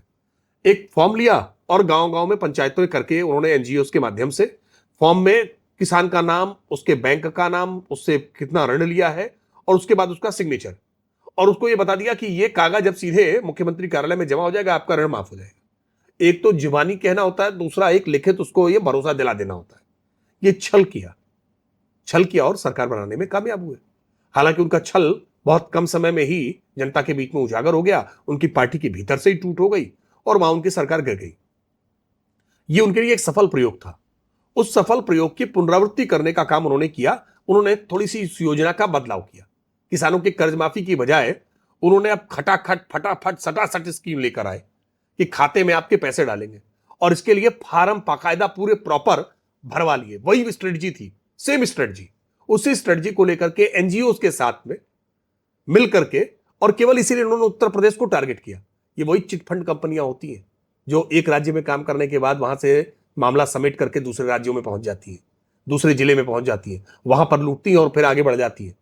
तो ये काठ की हांडी थी, वो उन्होंने लाकर यहां चढ़ाई। खटाखट फटाफट सड़सठ स्कीम से भारतीय जनता पार्टी को नुकसान हुआ। एक, क्योंकि भरोसा हुआ कि अब उनके खाते में 8,000 रुपए, 5,000 रुपए, 10,000 रुपए राहुल गांधी तुरंत खटाखट भेजेंगे। इससे हमको नुकसान हुआ। भरोसा उन्होंने छल के माध्यम से जीता। दूसरा, एक और छल किया जिसमें अंतर्राष्ट्रीय एजेंसियां भी उनके साथ में शामिल थी। उसमें सोशल मीडिया का बड़े पैमाने पर प्रयोग किया गया और भारतीय जनता पार्टी के कुछ नेताओं के बयानों को तोड़ मरोड़ करके दुरुपयोग किया गया कि भाजपा 400 पार क्यों आ रही है, 400 पार आएगी तो संविधान बदल देगी, और संविधान बदल देगी तो आरक्षण खत्म कर देगी। और लल्लू सिंह जी के बयान हो या अरुण गोविल के बयान को तोड़ मरोड़ करके ऐसे प्रस्तुत किया गया, संविधान का संशोधन और संविधान का बदल देना। बहुत बारीक रेखा से उसको ऐसा मुलम्मा चढ़ाया और उसको नीचे तक ऐसा पेनिट्रेट किया कि अगर भाजपा आई तो दलितों का, पिछड़ों का आरक्षण खत्म हो जाएगा। और समय रहते भारतीय जनता पार्टी अपने ओवर कॉन्फिडेंस में इस बात को काउंटर नहीं कर पाई। इसीलिए उत्तर प्रदेश में जो परिणाम आए हैं उसमें एक खटाखट स्कीम और ये आरक्षण। किसका over confidence? Bharatiya Janata party ने उत्तर प्रदेश में एक बहुत मजबूत सरकार 2017 से 22 में चलाई और 37 वर्षों का रिकॉर्ड तोड़ करके हम 22 में हम फिर से रिपीट हो गए। तो निश्चित तौर पर भारतीय जनता पार्टी को लग रहा था डबल इंजन की सरकार है, मोदी और योगी एक ऐसी जोड़ी है जिस पर पूरी दुनिया की निगाह है। हम बहुत ओवर कॉन्फिडेंट थे कि इस बार तो भारतीय जनता पार्टी 80 की 80 सीटें जीत जाएगी, और इस ओवर कॉन्फिडेंस में हम विपक्ष की इन चालों को समझ नहीं पाए और विपक्ष की जनता भी नहीं समझ पाई, और इसी वजह से उसका परिणाम हुआ कि भारतीय जनता पार्टी को अपेक्षित सफलता नहीं मिली। लेकिन बाई इलेक्शन में तक हमने इन बातों को फिर हमने न केवल समझा बल्कि जनता ने भी समझ लिया। बाई इलेक्शन तो सत्ता का चुनाव नहीं, ऐसा नहीं है। अभी बाई इलेक्शन हम बांकीपुर हारे हैं, अभी बाई इलेक्शन हम दतिया का हारे हैं, हम उत्तर प्रदेश में बाई इलेक्शन फूलपुर का हारे हैं, हम बाई इलेक्शन उत्तर प्रदेश में गोरखपुर का हारे हैं। इसलिए ये बातें कहना बिल्कुल बेईमानी है। आप हर इलेक्शन को पारदर्शिता के साथ देखिए, ईमानदारी के साथ देखिए, और हर इलेक्शन में ईमानदारी से चुनाव होता है। ये विपक्ष जब जीत जाता है ना तब बताता है कि बहुत अच्छे से चुनाव हुआ है, हार जाता है तो कहता है इलेक्शन में ईवीएम खराब थी, इलेक्शन कमीशन ने गड़बड़ कर दिया, सरकार ने दबाव बना लिया। बाई इलेक्शन अगर सत्ता का चुनाव होता तो हम गोरखपुर योगी आदित्यनाथ की छोड़ी हुई लोकसभा की सीट हम हार नहीं जाते, हम केशव मौर्य की सीट उत्तर प्रदेश में फूलपुर जीती हुई सीट हम हार नहीं जाते। हम 2017 में बाई इलेक्शन हारे नहीं सीटें। अभी बांकीपुर राष्ट्रीय अध्यक्ष की सीट हम बांकी की चोट पे जिता नहीं लेते, अगर बेईमानी करके जिता रहे। केशव मौर्य की सीट हारे या हराए गए? मैं फूलपुर लोकसभा उपचुनाव की बात कर रहा हूं, मैं फूलपुर लोकसभा उपचुनाव की बात कर रहा हूं। 27-22 के विधानसभा चुनाव की बात कर रहा हूं तो उसके समीकरण अलग है। देखिए क्या है कि कुछ रणनीति विपक्ष की कभी कभी कामयाब हो जाती है। इसका मतलब यह नहीं है कि विपक्ष को स्वीकार कर लिया है, और इसीलिए बाई इलेक्शन में वो सीटें जो सीटें भारतीय जनता पार्टी कभी नहीं जीती थी, भाजपा ने वो सीटें भी जीती। तो जनता का भरोसा भाजपा के साथ है, भाजपा के परिणामों के साथ दिखाई पड़ रहा है। इसलिए 24 के मुगालते से आप सपा का आकलन मत करिए। सपा के साथ कांग्रेस की धूर्तता शामिल थी, चालाकी शामिल थी, इसलिए उसमें सपा का योगदान कम और कांग्रेस की इस धूर्तता चालाकी का योगदान कैसी ज्यादा। धूर्तता, थोड़ा स्पष्ट करिए। मैंने मैंने बताया ना, मध्य प्रदेश का वही जो उन्होंने एक प्रयोग किया था, जो खटाखट फटाफट वाले फार्म भरवाए थे, और बड़ी संख्या में महिलाएं इसीलिए कांग्रेस दफ्तर इकट्ठा हुई कि हमारा जो फॉर्म भरवाया था पैसा दो। उन्होंने बताया सत्ता आए ना आए हम पैसा देंगे, आप हमको वोट करिए। मैंने तरह तरह के प्रलोभन दिए, झूठ बोले। इसके आधार पर उन्होंने कोशिश की थी, लेकिन ये कोशिशें अब सफल होने वाली नहीं है। 2027 के विधानसभा चुनाव में विपक्ष पूरी तरह मुंह की खाएगा और भारतीय जनता पार्टी 2027 में 2017 दोहराने का काम करेगी। हम फिर इस बार 300 पार सीटें उत्तर प्रदेश में जीतकर दिखाएंगे। आरोप तो ठाकुरवाद का भी लगता है आपकी सरकार पर। ऐसा ये क्यों लगता है, इसके कारण समझ लीजिए। उत्तर प्रदेश में लंबे समय तक सपा और बसपा की सरकारें रही। जब जब बसपा की सरकार होती थी तो उत्तर प्रदेश में एक जाति विशेष के, जो मुख्यमंत्री के सजातीय थे, उनका बोलबाला उत्तर प्रदेश में दिखता था। जब उत्तर प्रदेश में समाजवादी पार्टी की सरकार होती थी तो समाजवादी पार्टी के मुखिया, मुख्यमंत्री की सजातीय लोगों का बोलबाला उत्तर प्रदेश में होता था। तो ये ट्रेंड मान लिया गया और इसी ट्रेंड के आधार पर यह स्थापित करने की कोशिश की जा रही है कि उत्तर प्रदेश में योगी आदित्यनाथ की सरकार है, इसलिए ठाकुरों का बोलबाला है। भाई कार्रवाई, राकेश जी, कार्रवाई जो है वो मुख्तार अंसारी पर हो रही है, आजम खान पर हो रही है, अतीक अहमद के परिवार पर हो रही है, लेकिन धनंजय सिंह, विनीत सिंह, ब्रजेश सिंह क्यों ना कहा जाए? देखिए, आपने जब कार्रवाई के लिए कुछ सेलेक्टिव नाम लिए हैं, धनंजय सिंह को गिरफ्तार करके जेल की सलाखों के पीछे बीजेपी की सरकार नहीं भेजा है, बीजेपी की सरकार ने भेजा। जेल से जमानत पर कोई छूट कर आया है तो उसको जबरदस्ती तो जेल नहीं भेज सकते। आजम खान भी छूट करके आए थे, फिर उसके बाद कोर्ट ने उनको जेल भेज दिया। तो न्यायिक प्रक्रिया का पालन तो हमने कराया है, और न्यायिक प्रक्रिया के इसी पालन में क्या कुंटू सिंह जेल नहीं है? क्या ठाकुर अपराधियों का एनकाउंटर नहीं हुआ है? ये बातें कहने वाले लोग, उनके पास कोई तथ्य नहीं है, कोई फैक्ट्स नहीं है। जिस राजा भैया को वो अपनी सरकार में मंत्री बनाकर बैठे थे, आज सरकार हटने के बाद वो राजा भैया को अपराधी घोषित कराना चाहते हैं। रघुराज प्रताप सिंह ने अगर कोई अपराध किए हैं तो निश्चित तौर पर कानून आधार पर ट्रायल होगा, वैसा ही ट्रायल जैसा सबके साथ हो रहा है। लेकिन इसके आधार पर छूट मिलेगी, ऐसा नहीं हो सकता है। धनंजय सिंह को या किसी दूसरे अपराधी को भारतीय जनता पार्टी की सरकार में कोई छूट नहीं है। जिसने भी अपराध किया है, एफआईआर उसके विरुद्ध होगी, गिरफ्तारियां होंगी, जेल भेजे जाएंगे और कानून को साथ दुस्साहस करने की चेष्टा करेंगे तो कानून अपने ढंग से उसका इलाज करने का काम करेगा। आपकी पार्टी जो है, जब भी चुनावी समीकरण की बात होती है तो गैर यादव ओबीसी ऐसा जोड़ा जाता है, और विश्लेषण करने वाले भी लगभग यही जोड़ते हैं, क्योंकि एक माहौल ऐसा बन गया है। क्यों सबका साथ सबका विकास, सबकी बात करते भी हैं आप लोग, लेकिन यादव और मुसलमान, ये दो कौम, एक कौम और एक बिरादरी, ये आपके उस एजेंडे से बाहर है। ऐसा कि ये नैरेटिव स्तर पर है, ये फेक नैरेटिव है। आप कल नितिन नवीन जी की टीम आई है, नितिन नवीन जी की टीम में देखिए, उत्तर प्रदेश से केवल उत्तर प्रदेश अल्पसंख्यक मोर्चा के अध्यक्ष बासित अली को हमने राष्ट्रीय अध्यक्ष बनाया है। हमने उत्तर प्रदेश से तारिक मंसूर को फिर से दूसरी बार राष्ट्रीय अध्यक्ष बनाया है, राष्ट्रीय उपाध्यक्ष बनाया है, और उत्तर प्रदेश से एमएलसी भी बना रखा है।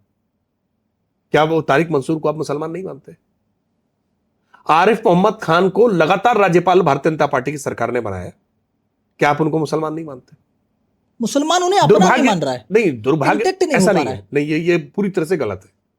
दुर्भाग्यपूर्ण यह है कि विपक्षी दलों ने एक षड्यंत्र करके, विशेष करके मुसलमानों के साथ यह बड़ा षड्यंत्र किया कि अपराधियों को मुसलमानों का रहनुमा घोषित करने की कोशिश की, मुसलमानों का नेता मुख्तार अंसारी को बनाने की कोशिश की, मुसलमानों का नेता अतीक अहमद को बनाने की कोशिश की, मुसलमानों का नेता आजम खान को बनाने की कोशिश की।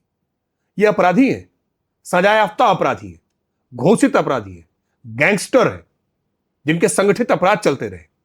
अपराधियों को मुसलमानों का नेता बनाने की जो चेष्टा विपक्ष ने की है, मुस्लिम समाज को इनको माफ नहीं करना चाहिए।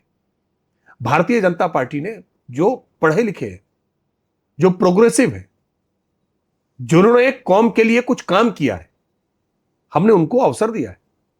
और अब देखिए, ये बड़ा बदलाव होता हुआ दिख रहा है। बदलाव हमेशा धीरे धीरे होता है, चरणबद्ध तरीके से होता है।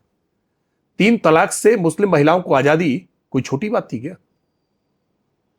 ये मुस्लिम मुफ्ती मौलवियों के, कठमुल्लाओं के दबाव में आकर के, याद करिए ना, साहबानों के प्रकरण में सुप्रीम कोर्ट का फैसला आने के बाद राजीव गांधी सरकार घुटने पर आ गई इन मुल्ला मौलवियों के दबाव में। लेकिन आज देश में नरेंद्र मोदी की सरकार अड़िग होकर के खड़ी हो गई। ऑनरेबल सुप्रीम कोर्ट ने कहा 3 तलाक पर कानून बनना चाहिए। भारतीय जनता पार्टी की नरेंद्र मोदी सरकार ने 3 तलाक पर एक कठोर कानून बनाकर दिखा दिया। सीए एनआरसी लागू नहीं कर पाए ये? देखिए, सीए तो लागू हो गया, सीए लागू हो गया, एनआरसी की प्रक्रिया होगी नहीं होगी, क्या होगा, यह भविष्य के गर्त में है। लेकिन एक बात स्पष्ट है, देश की आवश्यकता के लिए जो आवश्यक होगा वो हम करेंगे।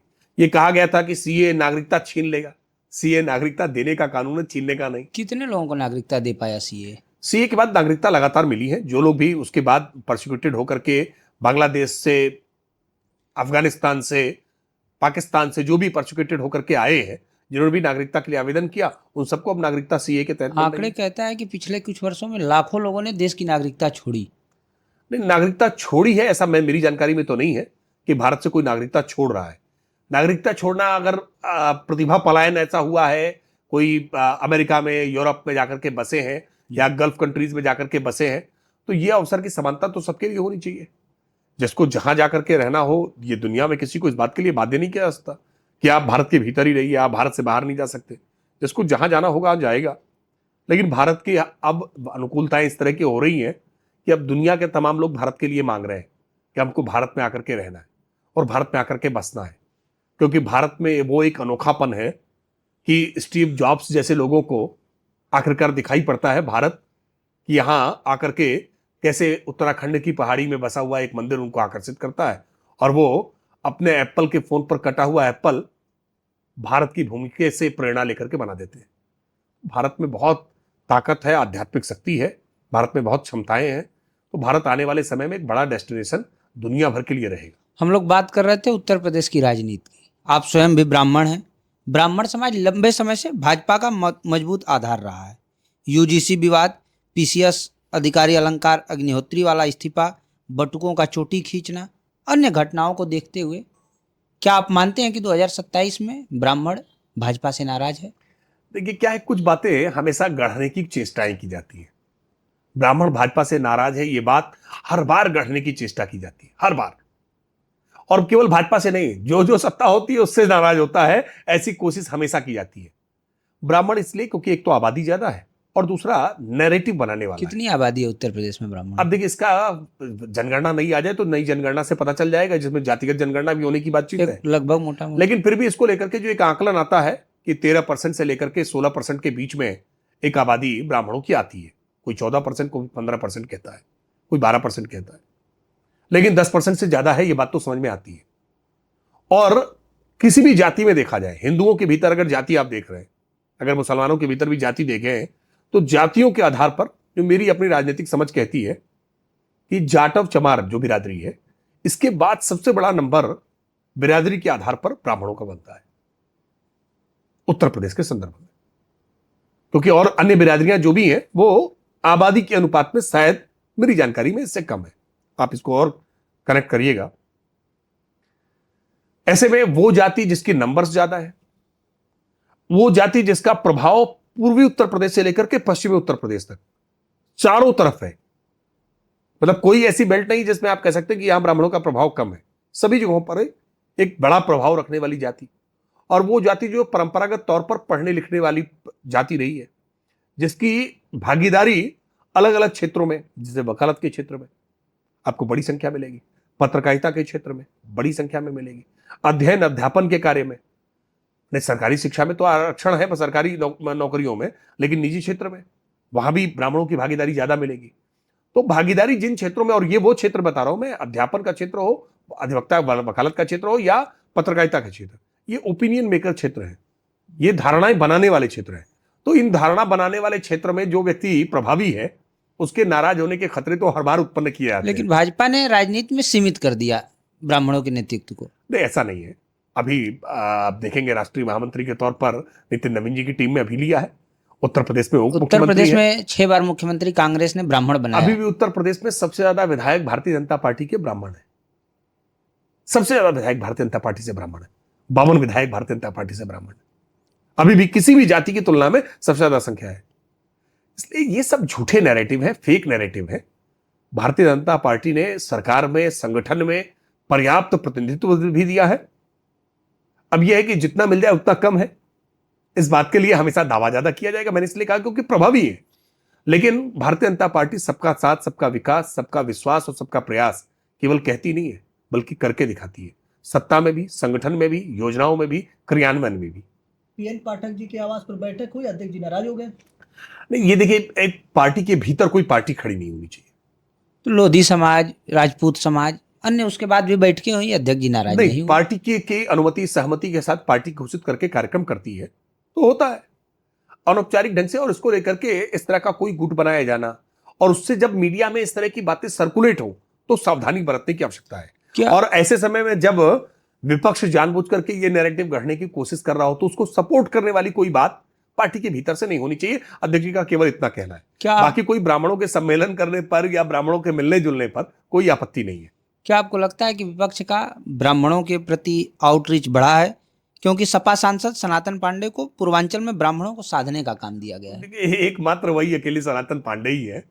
दो बुजुर्गवार नेतृत्व, एक सनातन पांडे और एक माता प्रसाद पांडे। समाजवादी पार्टी में तो रोज इतना अपमान करते हैं। अखिलेश यादव जी पत्रकारों से पूछ लेते हैं, नाम बताओ पूरा क्या है? अच्छा मिश्रा जी हो, शर्म करो। सार्वजनिक अभिव्यक्ति, सार्वजनिक तौर पर ब्राह्मणों को रोज अपमानित करते हैं। और पता नहीं कैसे समाजवादी पार्टी के भीतर ब्राह्मण काम करते हैं।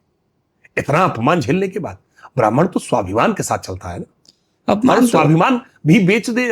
अपमान तो सहकर ब्रजेश के काम पाठक करे। जी भी यहाँ झेल रहे हैं। कई नहीं, सारी नियुक्तियां, कई सारी चीजें उनके विभाग में हो जा रही हैं और उनको अरे दिल्ली आप- तक जाना आप पड़ देखिए रहा है। ब्रजेश पाठक जी, ये कल मीडिया गलियारे में कल चर्चा है। ही अन्नपूर्णा भवन संचालक, ये नाम ब्रजेश पाठक ने तय किया, मंच से तय किया, सपा उन्होंने विधायक प्रस्तावित किया और मुख्यमंत्री ने मोहर लगाई, तुरंत मोहर लगाई। सपा विधायक पवन पांडे कहते हैं कि इनके होमगार्ड तक नहीं सुनते हैं। देखिए ऐसा है कि वो उनके आरोप है, उनके कहने से कौन सुनता है? वो तो मारपीट करने वाले, मुख्यमंत्री आवास में मारपीट करने के आरोपी रहे हैं।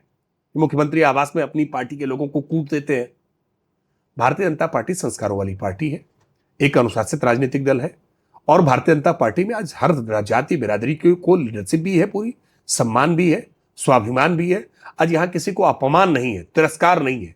ये समाजवादी पार्टी जानबूझ करके चिन्हित करके, विशेष करके ब्राह्मण, राजपूत और व्यापारी वर्ग, बनिया अपमानित करती है, योजनाबद्ध तरीके से करती है, बारंबार करती है। एक एक घटनाएं नहीं, सैकड़ों घटनाएं उदाहरण से बता सकते हैं कि कब कब ब्राह्मणों को अपमानित करके, चिन्हित करके अपमानित करने का काम सपा मुखिया अखिलेश यादव ने स्वयं किया है। उनकी पार्टी के नेता तो रोज ही कर रहे हैं। उनकी पार्टी के प्रवक्ता राजकुमार भाटी तो न जाने क्या क्या कहते हैं। उनकी पार्टी के तमाम प्रवक्ताओं को इस बात के लिए टास्क पर लाया गया और वो तो साधु संतों का अपमान करते हैं जानबूझ करके इस बात से, क्योंकि उनको लगता है कि कर्मकांड करने वाले ब्राह्मण इस बात से चिढ़ेंगे, परेशान होंगे। वो इसलिए जानबूझ करके साधु संतों का अपमान, देवी देवताओं का अपमान, हमारी परंपराओं का अपमान, हमारे रिचुअल्स का अपमान, गाय का अपमान, ये सब जानबूझ करके एक लक्षित रणनीति के तहत होता है। एससी एसटी कानून को प्रभावी आपकी सरकार ने बनाया, यूजीसी लेकर आपकी सरकार आई। देखिए, इससे भय नहीं है ब्राह्मण जो बाकी दो बातें- कुर्दतिया में नाराज होकर के दो समर्थन बातें स्पष्ट करूंगा इसको लेकर के। है क्या कि यूजीसी को लेकर के या एसएसटी कानून को लेकर के जानबूझ करके एक नैरेटिव गढ़ने की चेष्टा की। यूजीसी कानून का आप समर्थन करते हैं? देखिए, मैं इसको लेकर के स्पष्टता करता हूं। पहले यूजीसी कोई कानून नहीं है, यूजीसी केवल एक गाइडलाइंस है, संशोधन है। केवल गाइडलाइंस है। और यूजीसी की गाइडलाइंस जो दी गई थी वो एक प्रशासनिक आदेश है, वो कोई भारतीय जनता पार्टी की पॉलिसी नहीं है, वो कोई पॉलिटिकल डायरेक्शन नहीं था। वो एक प्रशासनिक आदेश था, गाइडलाइंस थी ऑनरेबल सुप्रीम कोर्ट के दिए गए निर्देश के अनुपालन में। फिर अब मेरा एक सवाल है, यूजीसी की गाइडलाइंस को लेकर के जो लोग भी ये सवाल खड़े कर रहे हैं कि अब इसके बाद सवर्णों पर अत्याचार शुरू हो जाएगा, मेरा उनसे सवाल है कि क्या किसी कैंपस में किसी के साथ जाति सूचक टिप्पणी करने पर क्या एससी एक्ट कानून प्रभावी नहीं होता है क्या? वो कानून तो पहले से मौजूद है तो और वो इसकी कानून कोई जरूरत क्यों भारतीय जनता पड़ी? पार्टी लेकर के नहीं आई है। फिर इसकी जरूरत वो क्यों पड़ी? नहीं, देखिए गाइडलाइन, मैंने कहा ना कि कभी भी किसी भी अपराध में किसी सरकारी लोक सेवक के द्वारा जब कोई अपराध किया जाता है तो उसके खिलाफ दो प्रोसीडिंग चलती है। एक प्रोसीडिंग चलती है जो आपराधिक होगी, जो जिसका ट्रायल होगा, जो कोर्ट में होगी, और दूसरी प्रोसीडिंग डिपार्टमेंटल होती है जो डिपार्टमेंटल अनुशासनात्मक कार्रवाई करती है। ठीक उसी तरह से यूजीसी ने यह प्रावधान किए कि कोई इस तरह का कृत्य जो किसी के लिए, और केवल वो एससी एसटी के संदर्भ में नहीं है, आप देखेंगे तो उसमें दिव्यांग भी है, उसमें लिंग के आधार पर भी है। आप लिंग के आधार पर अगर किसी को प्रताड़ित कर रहे हैं, किसी महिला को कर रहे हैं तो भी, और कोई महिला पुरुष को कर रही है तो भी लिंग के आधार पर प्रताड़ना है। आपको उसमें दिव्यांगता के आधार पर प्रताड़ना है। प्रताड़ना किसी भी, आप भेदभाव किसी आधार पर कर रहे हैं तो वह उसमें एक शिकायत करने के लिए कमेटी बनाई जाएगी और वो कमेटी डिसिप्लिनरी एक्शन लेगी और उस कमेटी में सभी मेंबर्स होंगे। झूठ कैसे फैलाया जाता है कि ये कमेटी बायस्ड है, ये झूठ फैलाया गया। अरे भाई, कमेटी के गठन के लिए कोटा रिजर्व किया गया है लेकिन अनरिजर्व भी तो है। अब संकट ये है कि वो कह रहे हैं कि नहीं, अनरिजर्व को भी रिजर्व कर दीजिए। इसकी जरूरत क्यों पड़ी? देखिए, ऐसा गाइडलाइन है, लाने की जरूरत क्यों ये पड़ी? कैंपसेस के भीतर क्या भेदभाव नहीं हो रहा है? कैंपसेस के भीतर भेदभाव हो रहा है तो निश्चित तौर पर जरूरत है। कैंपसेस के भीतर जहां कहीं भी भेदभाव है, और देखिए इस बात को बहुत गहराई से समझने की जरूरत है, किसी भी व्यक्ति को वंचना झेलना, इस बात की पीड़ा को झेलना, ये जाके पाँव न फटी बेवाई, वो क्या समझे पीर पराई। लेकिन ये वो व्यक्ति नहीं समझ सकता है जिसने जाति के आधार पर या दिव्यांगता के आधार पर काना कहले कानवा जर मर जाए।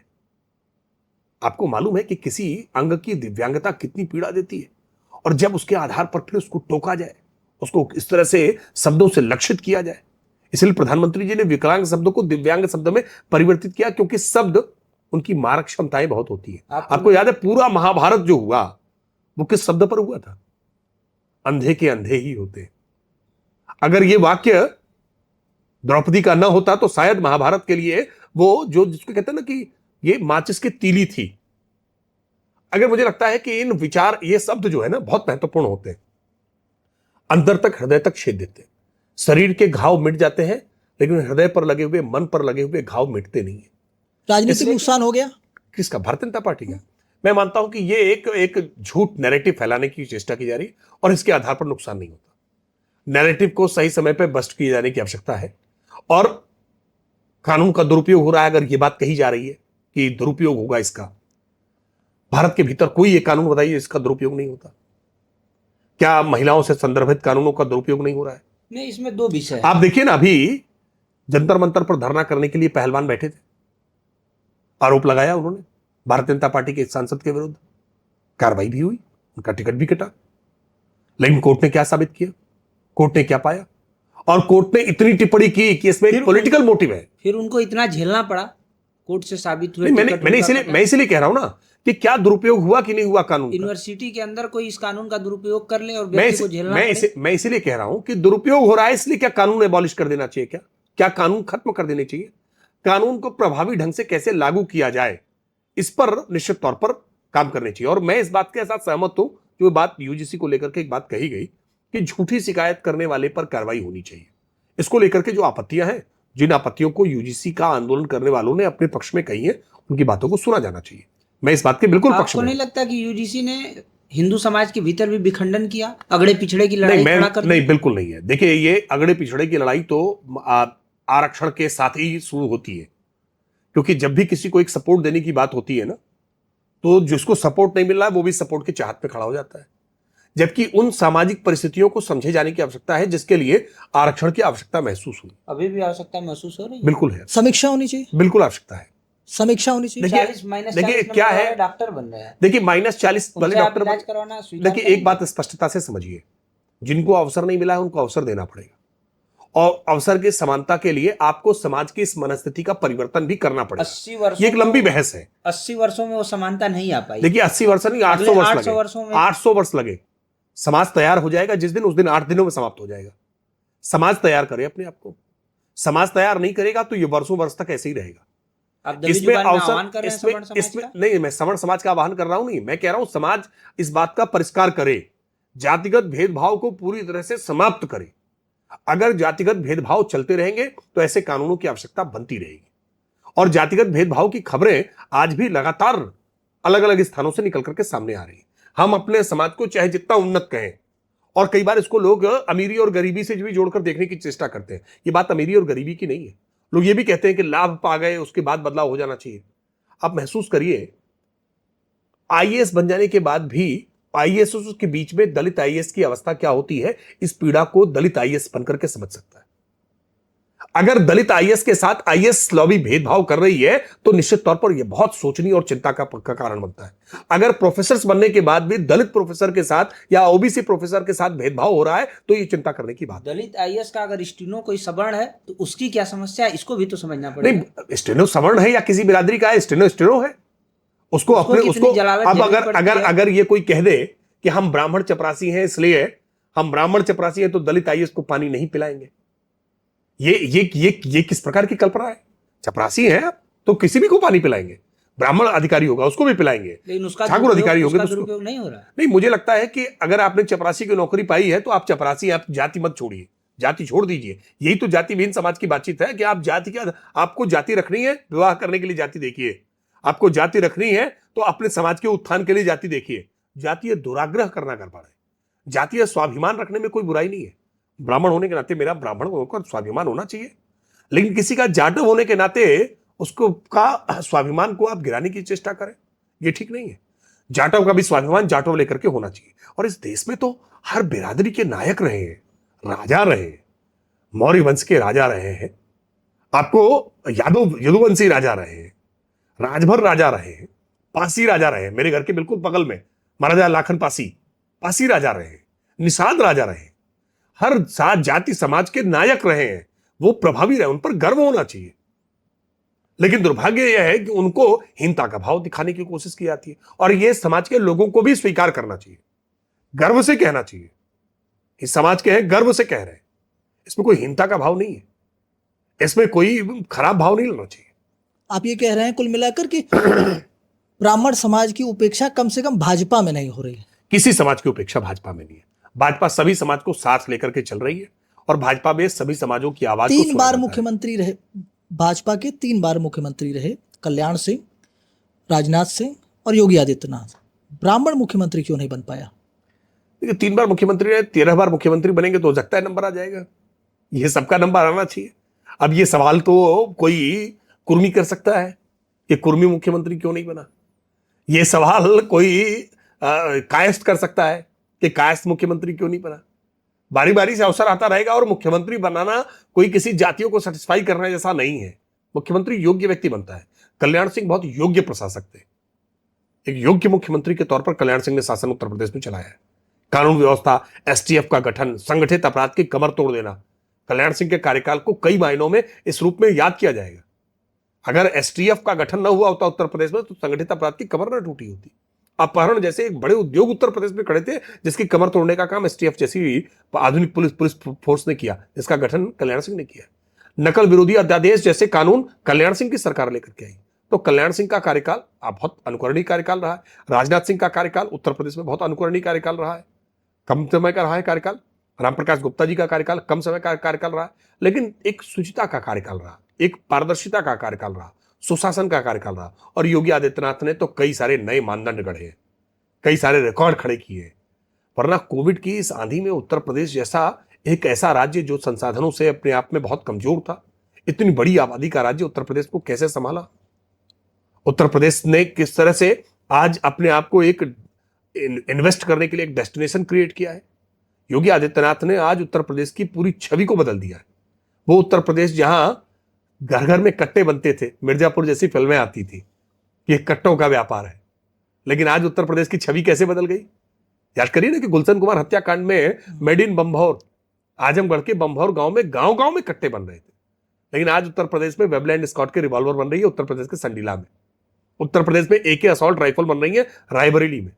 आज उत्तर प्रदेश में ब्रह्मोस की मिसाइलें बन रही है लखनऊ में। ये उत्तर प्रदेश का परिवर्तन है। भाजपा कहती है कि पीडीए समाज को बांट रहा है, और कई जगह आपने भी कहा इस बात को कि पीडीए समाज को बांटता है, लेकिन आप ही की पार्टी में ओबीसी मोर्चा है, एससी मोर्चा है, एसटी मोर्चा है, क्या ये नहीं बांटते? देखिए, आप भी तो बांट रहे हैं। देखिए, प्रतिनिधित्व देना और जातीय गोलबंदी करना, इन दोनों में अंतर होता है। भारतीय जनता पार्टी ने विशेष करके क्यों हम पिछड़ा एक संवर्ग की बात ही क्यों कर रहे हैं, क्योंकि वो राजनीतिक सामाजिक रूप से पिछड़े रह गए, इसलिए उनमें से नैसर्गिक प्रतिभाओं को निकाल करके बाहर लाना और उनको मेन स्ट्रीम लाइन में आगे ले जाना। भारतीय जनता पार्टी ने प्रयत्न लगातार किए हैं, और इसीलिए राजनीतिक दल के तौर पर पार्टी ने इस तरह के अपने कुछ फ्रंटल ऑर्गेनाइजेशन बनाए हैं, और उसके माध्यम से हमने अवसर को बढ़ाए हैं, क्योंकि पार्टी की मेन ऑर्गेनाइजेशन में स्थान सीमित है। इन संवर्गों से, इन वर्गों से और लोगों को निकाल करके लाने की आवश्यकता है, इसलिए उनके लिए अलग से डेडिकेटेड की व्यवस्था की गई है, व्यवस्था बनाई गई है। लेकिन पीडीए का जो ये नारा है, ये सिगुफा इसलिए है क्योंकि उन्होंने पहले एमवाई का नारा दिया था, मुस्लिम यादव समीकरण दिया था। एमवाई का नारा बुरी तरह से फ्लॉप हो गया। तो माल वही है, पैकेजिंग नहीं है। ये वही एमवाई है, इसको पीडीए का नाम दिया। ये वही एमवाई है, और ये पीडीए कुछ और नहीं है, केवल परिवार में डिंपल और अखिलेश इसकी गवाही है। पी मतलब परिवार, डी मतलब डिंपल, ए मतलब अखिलेश। ये पीडीए का मतलब परिवार में डिंपल और अखिलेश। यहां चाचा शिवपाल के लिए जगह नहीं है, यहां रामगोपाल के लिए जगह नहीं है, यहां चाचा आजम खान के लिए तो कोई जगह नहीं बची है। यानी परिवार के भीतर का भी संघर्ष जो हमने 2017 में चुनाव से पहले देखा है, जिसमें सौतेली मां का जिक्र हो रहा था, जिसमें पिता को गद्दी से हटाया जा रहा था, ये उसी को स्थापित करने की चेष्टा की उन्होंने कि स्पष्ट समझ लो, ये सपा मतलब पीडीए, पीडीए मतलब परिवार में डिंपल और अखिलेश। केशव मौर्य कहते हैं परिवार डेवलपमेंट अथॉरिटी। हाँ, वही उसी के अलग अलग परिभाषाएं हैं। उसी को मैं परिवार में डिंपल और अखिलेश के रूप में कह रहा हूं, वही परिवार डेवलपमेंट अथॉरिटी है। ये सारी चिंता केवल इस बात के लिए क्योंकि अखिलेश यादव ने इस बात को समझ लिया कि कैसे 2017 में सरकार बनने से पहले, याद करिए ना, कि कैसे शिवपाल यादव और अखिलेश यादव में मंच पर झड़प हुई, एक दूसरे से माइक खींचा गया, एक दूसरे पर आरोप प्रत्यारोप किए गए। मुलायम सिंह यादव ने चिट्ठी लिखकर अखिलेश को बर्खास्त किया, अखिलेश ने चिट्ठी लिखकर शिवपाल को बर्खास्त किया। कैसे उसके बाद सौतेली मां का जिक्र आया, कैसे एक दूसरे के खिलाफ मोर्चे निकाले जा रहे थे। तो ये जानते हैं कि आज नहीं कल फिर परिवार में होगा, फिर इस बार रामगोपाल यादव या उनके पुत्र उठा सकते हैं या शिवपाल यादव के पुत्र उठा सकते हैं। तो स्पष्ट किया कि देखो, ये पूरा परिवार जो है वो केवल डिंपल और अखिलेश का है। डिंपल और अखिलेश के जो बेटे होंगे वही इस परिवार के वारिस होंगे। इस परिवार को और कोई आगे नहीं ले जाएगा। 2027 में भाजपा की ताकत क्या है, योगी आदित्यनाथ या संगठन? देखिए, भारतीय जनता पार्टी कोई व्यक्ति आधारित संगठन नहीं है, विचार आधारित संगठन है। और विचार आधारित संगठन में हम लीडरशिप को खड़ा करना, लीडरशिप को डेवलप करना, ये भारतीय जनता पार्टी करती है। और भारतीय जनता पार्टी ने अलग अलग समय पर लाल कृष्ण आडवाणी हो, अटल बिहारी वाजपेयी हो, नरेंद्र मोदी हो, एक नेताओं को धीरे धीरे उभारा और इन नेताओं ने भारतीय जनता पार्टी का विस्तार किया, पार्टी को बड़ा किया, खड़ा किया, पार्टी की ताकत बढ़ाई। उत्तर प्रदेश में योगी आदित्यनाथ जी एक ऐसे नेता के तौर पर उभर करके सामने आए जो आज केवल उत्तर प्रदेश नहीं बल्कि पूरे देश भर में आज भीड़ के लिए एक आकर्षण का केंद्र बनते हैं। लोग उनको देखना चाहते हैं, सुनना चाहते हैं, उनके काम को समझना चाहते हैं। दुनिया भर में आज उनकी चर्चाएं हो रही है। तो इसलिए भारतीय जनता पार्टी लीडर्स विकसित करती है और वो लीडर्स पार्टी का विस्तार करने का काम करते हैं। योगी ब्रांड पर ज्यादा निर्भर हो गई है भाजपा? देखिए, योगी आदित्यनाथ के किए गए कामकाज को निश्चित तौर पर हम अपनी सबसे बड़ी उपलब्धि मान रहे हैं। योगी आदित्यनाथ हमारे लिए एक बहुत बड़ी उपलब्धि है, थाती है। आज उत्तर प्रदेश में एक बड़ा चेहरा है हमारे लिए, तो निश्चित तौर पर इसमें कोई संदेह नहीं है। लेकिन पार्टी एक ऑर्गेनाइजेशन के आधार पर चलती है, संगठन के आधार पर चलती है।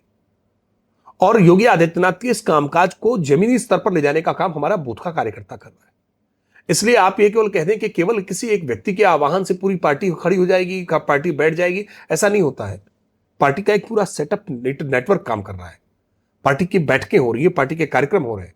और पार्टी केवल चुनाव ही नहीं, केवल बूथ का मैनेजमेंट ही नहीं करती है। विभाजन की विभीषिका दिवस बनाने का काम भारतीय जनता पार्टी ने केवल किया है, देश में कोई और राजनीतिक दल नहीं कर रहा था। आप देश में निकल रही तिरंगा यात्राएं देखेंगे तो उसमें भारतीय जनता पार्टी सबसे प्रभावी भूमिका में दिखाई पड़ती है। अहिल्याबाई होलकर का जन्म जयंती भारतीय जनता पार्टी मना रही है, कोई भाजपा की नेता थोड़ा। क्या अहिल्याबाई होलकर भाजपा की नेता थी? वंदे मातरम का चेतना अभियान भारतीय जनता पार्टी मना रही है। हम अपने सामाजिक उत्तरदायित्व को निभाते हुए आज संत रविदास की 650वीं जयंती भारतीय जनता पार्टी मना रही है। तो भारतीय जनता पार्टी सामाजिक सरोकारों से लेकर के ग्राउंड लेवल पर, जमीन पर लोगों को जोड़ने का काम करती है। रिसोर्सेज ज्यादा है, इसलिए बात रिसोर्सेज की नहीं है, कार्यकर्ता ज्यादा है हमारे पास। आज हमारे पास कार्यकर्ताओं का एक बड़ा नेटवर्क है। हर बूथ पर बूथ अध्यक्ष है, बूथ की समितियां हैं, शक्ति केंद्र बनाए हैं, शक्ति केंद्र के संयोजक हैं, उसके बाद शक्ति केंद्र की एक टोली है, उसके ऊपर मंडल है, मंडलों की हमारी पूरी समितियां हैं, मंडलों के ऊपर हमारे पास जिले की समितियां हैं, जिलों से हमारे ऊपर क्षेत्र की समितियां हैं। एक पार्टी का एक ऑर्गेनाइजेशन सेटअप है और उस सेटअप के आधार पर हम कोई भी बात को जब चाहे तब विद इन मिनट्स हम कोई बात लखनऊ से गाजीपुर और बलिया तक पहुंचा सकते हैं। 10 साल की सरकार हो गई, एंटी इनकम्बेंसी लाजमी है कि है, और क्या ये जो ब्रांड योगी है ये इसको न्यूट्रलाइज कर पाएंगे? ऐसा है, एंटी इनकम्बेंसी शब्द विपक्ष के सरकारों में चला करता था, हमारी सरकारों में प्रो इनकम्बेंसी शब्द चलता है कि सरकार आने के बाद, और हम इसलिए डंके की चोट पर कहते हैं, चुनौती देकर कहते हैं कि जिस राजनीतिक दल को बात करनी हो वो मुद्दा आधारित बात करे, वो करे ना सड़क पर बात कि कितनी सड़कें पहले थी, कितनी सड़कें अब है। वो कर ले बिजली पर बात कि कितनी बिजली तुम्हारे समय में आती थी, कितनी बिजली अब आती है। 17,000 मेगावाट बिजली हाईएस्ट सप्लाई थी उत्तर प्रदेश में समाजवादी पार्टी की सरकार में। आज 34,000 से ज्यादा बिजली की सप्लाई 34,000 मेगावाट से ज्यादा बिजली की सप्लाई योगी आदित्यनाथ की सरकार में है। हम डबल बिजली लेकर के आ गए। उत्तर प्रदेश में योगी आदित्यनाथ की सरकार में आज आगरा से लेकर के आजमगढ़ तक, बलिया से लेकर बदायूं तक, पूरे उत्तर प्रदेश में आज एक पूरे सबको समान रूप से बिजली मिल रही। ये वीआईपी जिले का कल्चर खत्म कर दिया। नहीं तो समाजवादी पार्टी की सरकार के समय में इटावा है, मैनपुरी है, अमेठी है, रायबरेली है, वीआईपी रामपुर है, वीआईपी जिले होते थे, वहां बिजली मिलती थी। ये मऊ पूछिए मत, गाजीपुर पूछिए मत, अंधेरे में डूबा रहते थे। मोबाइल चार्ज कराने के लिए दुकान पर जाते थे। मुझे याद है, मैं ग्रामीण क्षेत्र में जब जाता था, अपने गांव जाता था, ससुराल जाता था, तो मोबाइल चार्ज कराने के लिए 10 रुपए 5 रुपए देते थे और दुकान पर जाकर जनरेटर से चार्ज होते थे। अभी आप ग्रामीण क्षेत्रों में जब जाएंगे तो 2017 से 2026 के बीच की सरकार के सबसे बुरी स्थिति में बिजली की आज व्यवस्था है।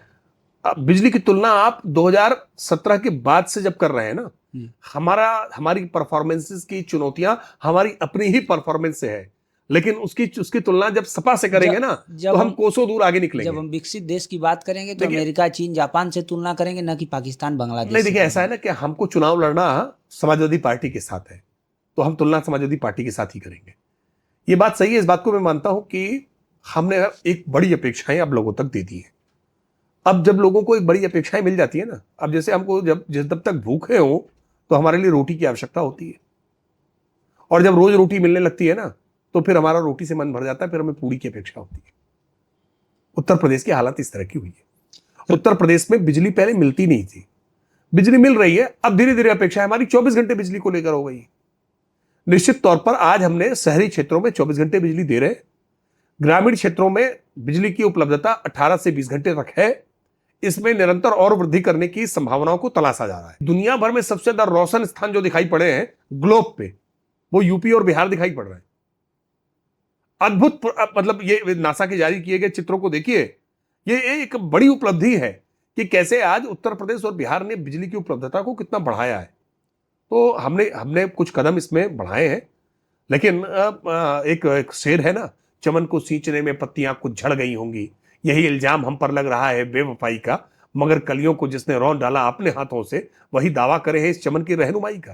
ये सपा को बोलने का अधिकार है, कांग्रेस को बोलने का अधिकार है, भाजपा ने आज दिया है, और इसलिए हम अपने ही कार्यकाल से आज टक्कर लेने का काम कर रहे हैं कि 17 से 22 में हमने ज्यादा काम किया है या 22 से 27 में ज्यादा काम किया है। एक व्यक्तिगत सवाल है आपसे, आप पार्टी के प्रवक्ता बने रहना चाहते हैं या चुनाव भी लड़ने की ऐसा इच्छा देखिए, है? ये पार्टी का प्रवक्ता बनना भी मेरी इच्छा नहीं थी, ये भी पार्टी ने तय किया। पार्टी के कार्यकर्ता के तौर पर मैं काम कर रहा हूं। पार्टी जो भूमिका अलॉट करेगी उस भूमिका के साथ जाऊंगा। पार्टी चुनाव लड़ाएगी, चुनाव लड़ेंगे। पार्टी प्रवक्ता की भूमिका देगी, प्रवक्ता की भूमिका देंगे। पार्टी कार्यकर्ता के नाते जो भूमिका देगी उसको स्वीकार करके काम करेंगे। राम मंदिर मिसमैनेजमेंट हो गया, दान चोरी। मैं ऐसा महसूस करता हूं कि एक ये दुखद पहलू रहा है हर राम भक्त के लिए, और राम मंदिर चूंकि जन्मभूमि का मंदिर है, कोई सामान्य मंदिर नहीं है, इसलिए वहां और ज्यादा व्यवस्थाओं को लेकर के निगरानी रखनी चाहिए थी। मंदिरों की चोरी एक दुखद सत्य है। मंदिर में कोई पहली चोरी हुई ऐसा नहीं है, मूर्तियां चोरी हो जाती रही है। भाजपा की सरकार नहीं, अन्य सरकारों में भी होता रहा है, भाजपा की सरकारों में भी कहीं कहीं हुआ है।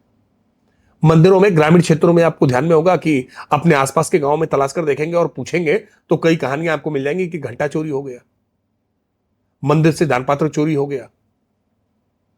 और ये चोरी करने वाले अब कोई मुगल नहीं आते हैं, ये चोरी करने वाले हमारे अपने बीच समाज के ही कुछ ऐसे असामाजिक अराजक तत्व हैं जिनमें संस्कारों का इतना अभाव है, जो भगवान के दानपात्र से, भगवान के मंदिर से चोरी कर लेते हैं।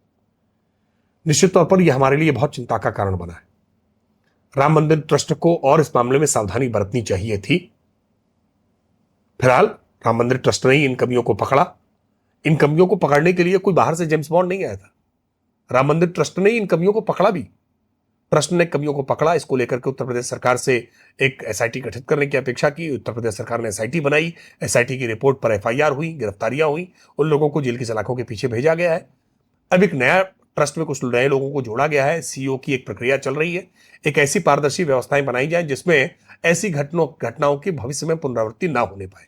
हर राम भक्त को इस बात से कष्ट पहुंचा है, लेकिन विश्वास है कि योगी आदित्यनाथ है तो व्यवस्थाओं को ठीक करेंगे। ओवर कॉन्फिडेंस की वजह से ऐसा हो गया। जिस ओवर कॉन्फिडेंस का जिक्र आप 2024 चुनाव के लिए कर रहे थे, देखिए, राम मंदिर एक नया मंदिर बना था। नए मंदिर के संचालन के लिए जितनी व्यवस्थाएं बनानी चाहिए थी, मुझे लगता है कहीं ना कहीं उसको लेकर के एक अति आत्मविश्वास रहा, भरोसा ज्यादा लोगों पर किया, और उस भरोसे के कारण ही ये चीजें बिगड़ी। इनको प्रोफेशनल तरीके से किए जाने की आवश्यकता है। हालांकि भरोसा तब भी आवश्यक होता है, क्योंकि ये प्रोफेशनल तरीके से करने वाले लोग भी, अगर आप भरोसा छोड़ देंगे तो व्यवस्थाएं छूट जाएंगी। लेकिन इसमें डिजिटल मैकेनिज्म को ज्यादा से ज्यादा इन्वॉल्व करने की आवश्यकता है, ताकि ये जो मानवीय भरोसा है इसके दरक जाने के खतरे न हो। हिंदुत्व मंदिर ये भाजपा की यूएसपी है, और इसी पर एक काला धब्बा लग गया। देखिए, मैं मानता हूं ये भाजपा पर काला धब्बा है, ऐसा नहीं है। ये भारतीय जनता पार्टी से जुड़ा हुआ या सरकार से जुड़ा हुआ मसला नहीं। हिंदू समाज पर देखिए, निश्चित तौर पर मंदिर ट्रस्ट पर यह जरूर एक धब्बा है। ये ट्रस्ट की जिम्मेदारी थी कि ट्रस्ट इन मामलों का संचालन करता, और ट्रस्ट में परम आदरणीय संतगण थे, पूज्य साधुगण थे, वो लोग थे जिन्होंने इस मंदिर के आंदोलन को सफलतापूर्वक लेकर के चले, अनुभवी लोग थे। लेकिन मुझे लगता है कि कई बार ये एक मानवीय भूलें होती हैं कि हम विश्वास कर जाते हैं कुछ लोगों पर, और शायद कुछ उसी तरह की कुछ गलतियां वहां हुई हैं। कुछ इस तरह की गलतियों के कारण वहां अपराध कारित हो गए, लेकिन समय रहते इन अपराधों को पकड़ा गया है। ऐसे लोगों को कठोरता से दंड मिलना चाहिए, और ऐसे लोगों के साथ कोई समाज खड़ा नहीं है। अब देखिए कि किसी ने नहीं कहा है कि ये कोई ब्राह्मण समाज का है और ब्राह्मण समाज उसके साथ खड़ा हो जाए, ये यादव समाज का है इसके साथ यादव समाज खड़ा हो जाए। अपराधी अपराधी है, और उसके साथ कठोरता का सलूक होना चाहिए। जिसने भी प्रभु राम के दान पात्र से चोरी करने का दुस्साहस किया है, अपराध किया है, ऐसे के खिलाफ पूरी कठोरता से कार्रवाई होनी चाहिए। और ये सबको विश्वास है कि सरकार की भूमिका जितनी होगी, सरकार इस भूमिका का निर्वहन करने में पीछे नहीं हटेगी। इन मामलों का तेज गति से ट्रायल हो। इन मामलों को लेकर के ऑनरेबल सुप्रीम कोर्ट में भी समय सुनवाई चल रही है, तो जो ऑनरेबल हाई कोर्ट और सुप्रीम कोर्ट के गाइडलाइंस होंगे उनका 100% अनुपालन होगा, और ऐसे लोगों के खिलाफ एक नजीर स्थापित करने का काम उत्तर प्रदेश में सरकार कर रही है। हम अपने अंतिम रैपिड फायर राउंड की ओर बढ़ते हैं, जिसमें आपको कम शब्दों में जवाब देने हैं। एक शब्द में भाजपा की सबसे बड़ी ताकत क्या है? कार्यकर्ता। विपक्ष का सबसे बड़ा कमजोर पक्ष क्या है? परिवारवाद। हिंदुत्व या विकास, प्राथमिकता क्या? दोनों समानार्थी। अगर एक चयन करना हो? हिंदुत्व विकास का ही एक नाम है। आपके पसंदीदा नेता किसी भी दल से? आकर्षण तो स्वामी विवेकानंद करते हैं। पसंदीदा नेता अटल बिहारी वाजपेयी। सबसे यादगार चुनावी अभियान कौन सा रहा आपका? 2014 का लोकसभा चुनाव। सोशल मीडिया वरदान या अभिशाप? उपयोग किया जाए तो वरदान है। एक ऐसी नीति जो तुरंत लागू करना चाहेंगे? जवाबदेही सुनिश्चित की जाए। विपक्षी नेता से अगर एक सवाल पूछना हो तो क्या पूछेंगे? विपक्ष से तो बहुत सारे सवाल पूछे जाने चाहिए। एक सवाल से काम चलेगा नहीं। मुझे लगता है कि विपक्ष से एक तो ये राजनीति को व्यापार समझना बंद करें, परिवार समझना बंद करें। ये डेमोक्रेटिक सेटअप में लोगों को नीचे से उभर करके आने का अवसर कब देंगे, क्यों, कब तक उनको रोकेंगे? सुबह उठते ही सबसे पहले क्या देखते हैं, न्यूज या पार्टी अपडेट? आजकल तो मोबाइल उठाते हैं सबसे पहले, उठा करके मोबाइल में देखते क्या, न्यूज या पार्टी अपडेट? नहीं, मोबाइल पे उठा करके सबसे पहले व्हाट्सएप पर अपडेट देखते हैं कि कोई नई खबर तो नहीं आई है। प्रवक्ता के नाते अपडेट रहना जरूरी रहता है। भाजपा का सबसे बड़ा मिस कैलकुलेशन अभी तक? मिस कैलकुलेशन नहीं, गिरते हैं सहसवार ही मैदानी जंग में, वो तिफल क्या गिरे जो घुटनों के बल चलते हो।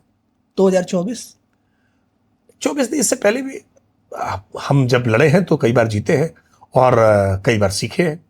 हम अटल जी की उन पंक्तियों को याद रखते हैं कि भाजपा का कार्यकर्ता या तो जीतता है या सीखता है, तो हमने कई बार सीखा है। व्यक्तिगत जीवन में राजनीति कितनी दखल देती है? बहुत प्रभाव पड़ता है। मुझे लगता है कि व्यक्तिगत जीवन बचाई बहुत कम है, सब कुछ राजनीति का इतना एक प्रभाव है कि व्यक्तिगत जीवन बहुत कम हो गया है। देश का बड़ा ब्राह्मण नेता आपकी नजर में? इस दृष्टि से सोचा नहीं कि ब्राह्मण नेता के नाते, ऐसा दृष्टि से सोचा नहीं। आरक्षण जरूरी या मजबूरी? आरक्षण तो जरूरी है। कुछ नेताओं के नाम लेंगे जिनके बारे में एक शब्द में आपको कहना है।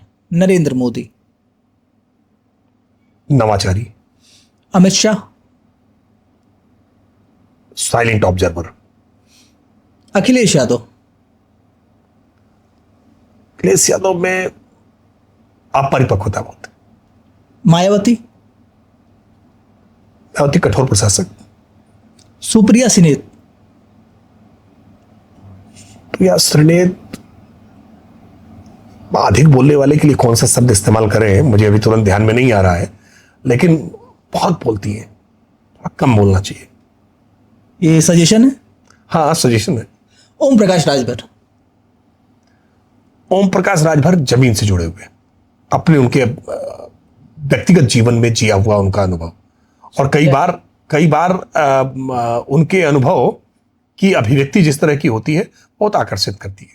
ये आप जब सत्ता में आपके साथ हैं इसलिए कह रहे हैं, जब इसलिए सत्ता नहीं। के बाहर रहेंगे तो एज ए कम्युनिकेटर मैं उनको मानता हूं कि वो लोगों तक कम्युनिकेट करना जानते हैं। एज ए कम्युनिकेटर वो अपने लोगों को को समझा लेते हैं। वो कम्युनिकेट करना जानते हैं। राहुल गांधी, राहुल गांधी एक्सीडेंटल पॉलिटिशियन, मुख्तार अंसारी, खूंखार अपराधी, अतीक अहमद, और भी ज्यादा खूंखार अपराधी, ब्रिजेश सिंह। अपराधी है। राकेश जी बहुत धन्यवाद एक लंबे पॉडकास्ट के लिए, और जिस बेबाकी के लिए आप जाने जाते हैं, और ये हम मानकर भी आए थे कि आप उसी बेबाकी से हमारी और आपकी बातचीत होगी, संवाद होगा। तो फिर से बहुत धन्यवाद। तब तक के लिए नमस्कार। बहुत बहुत धन्यवाद।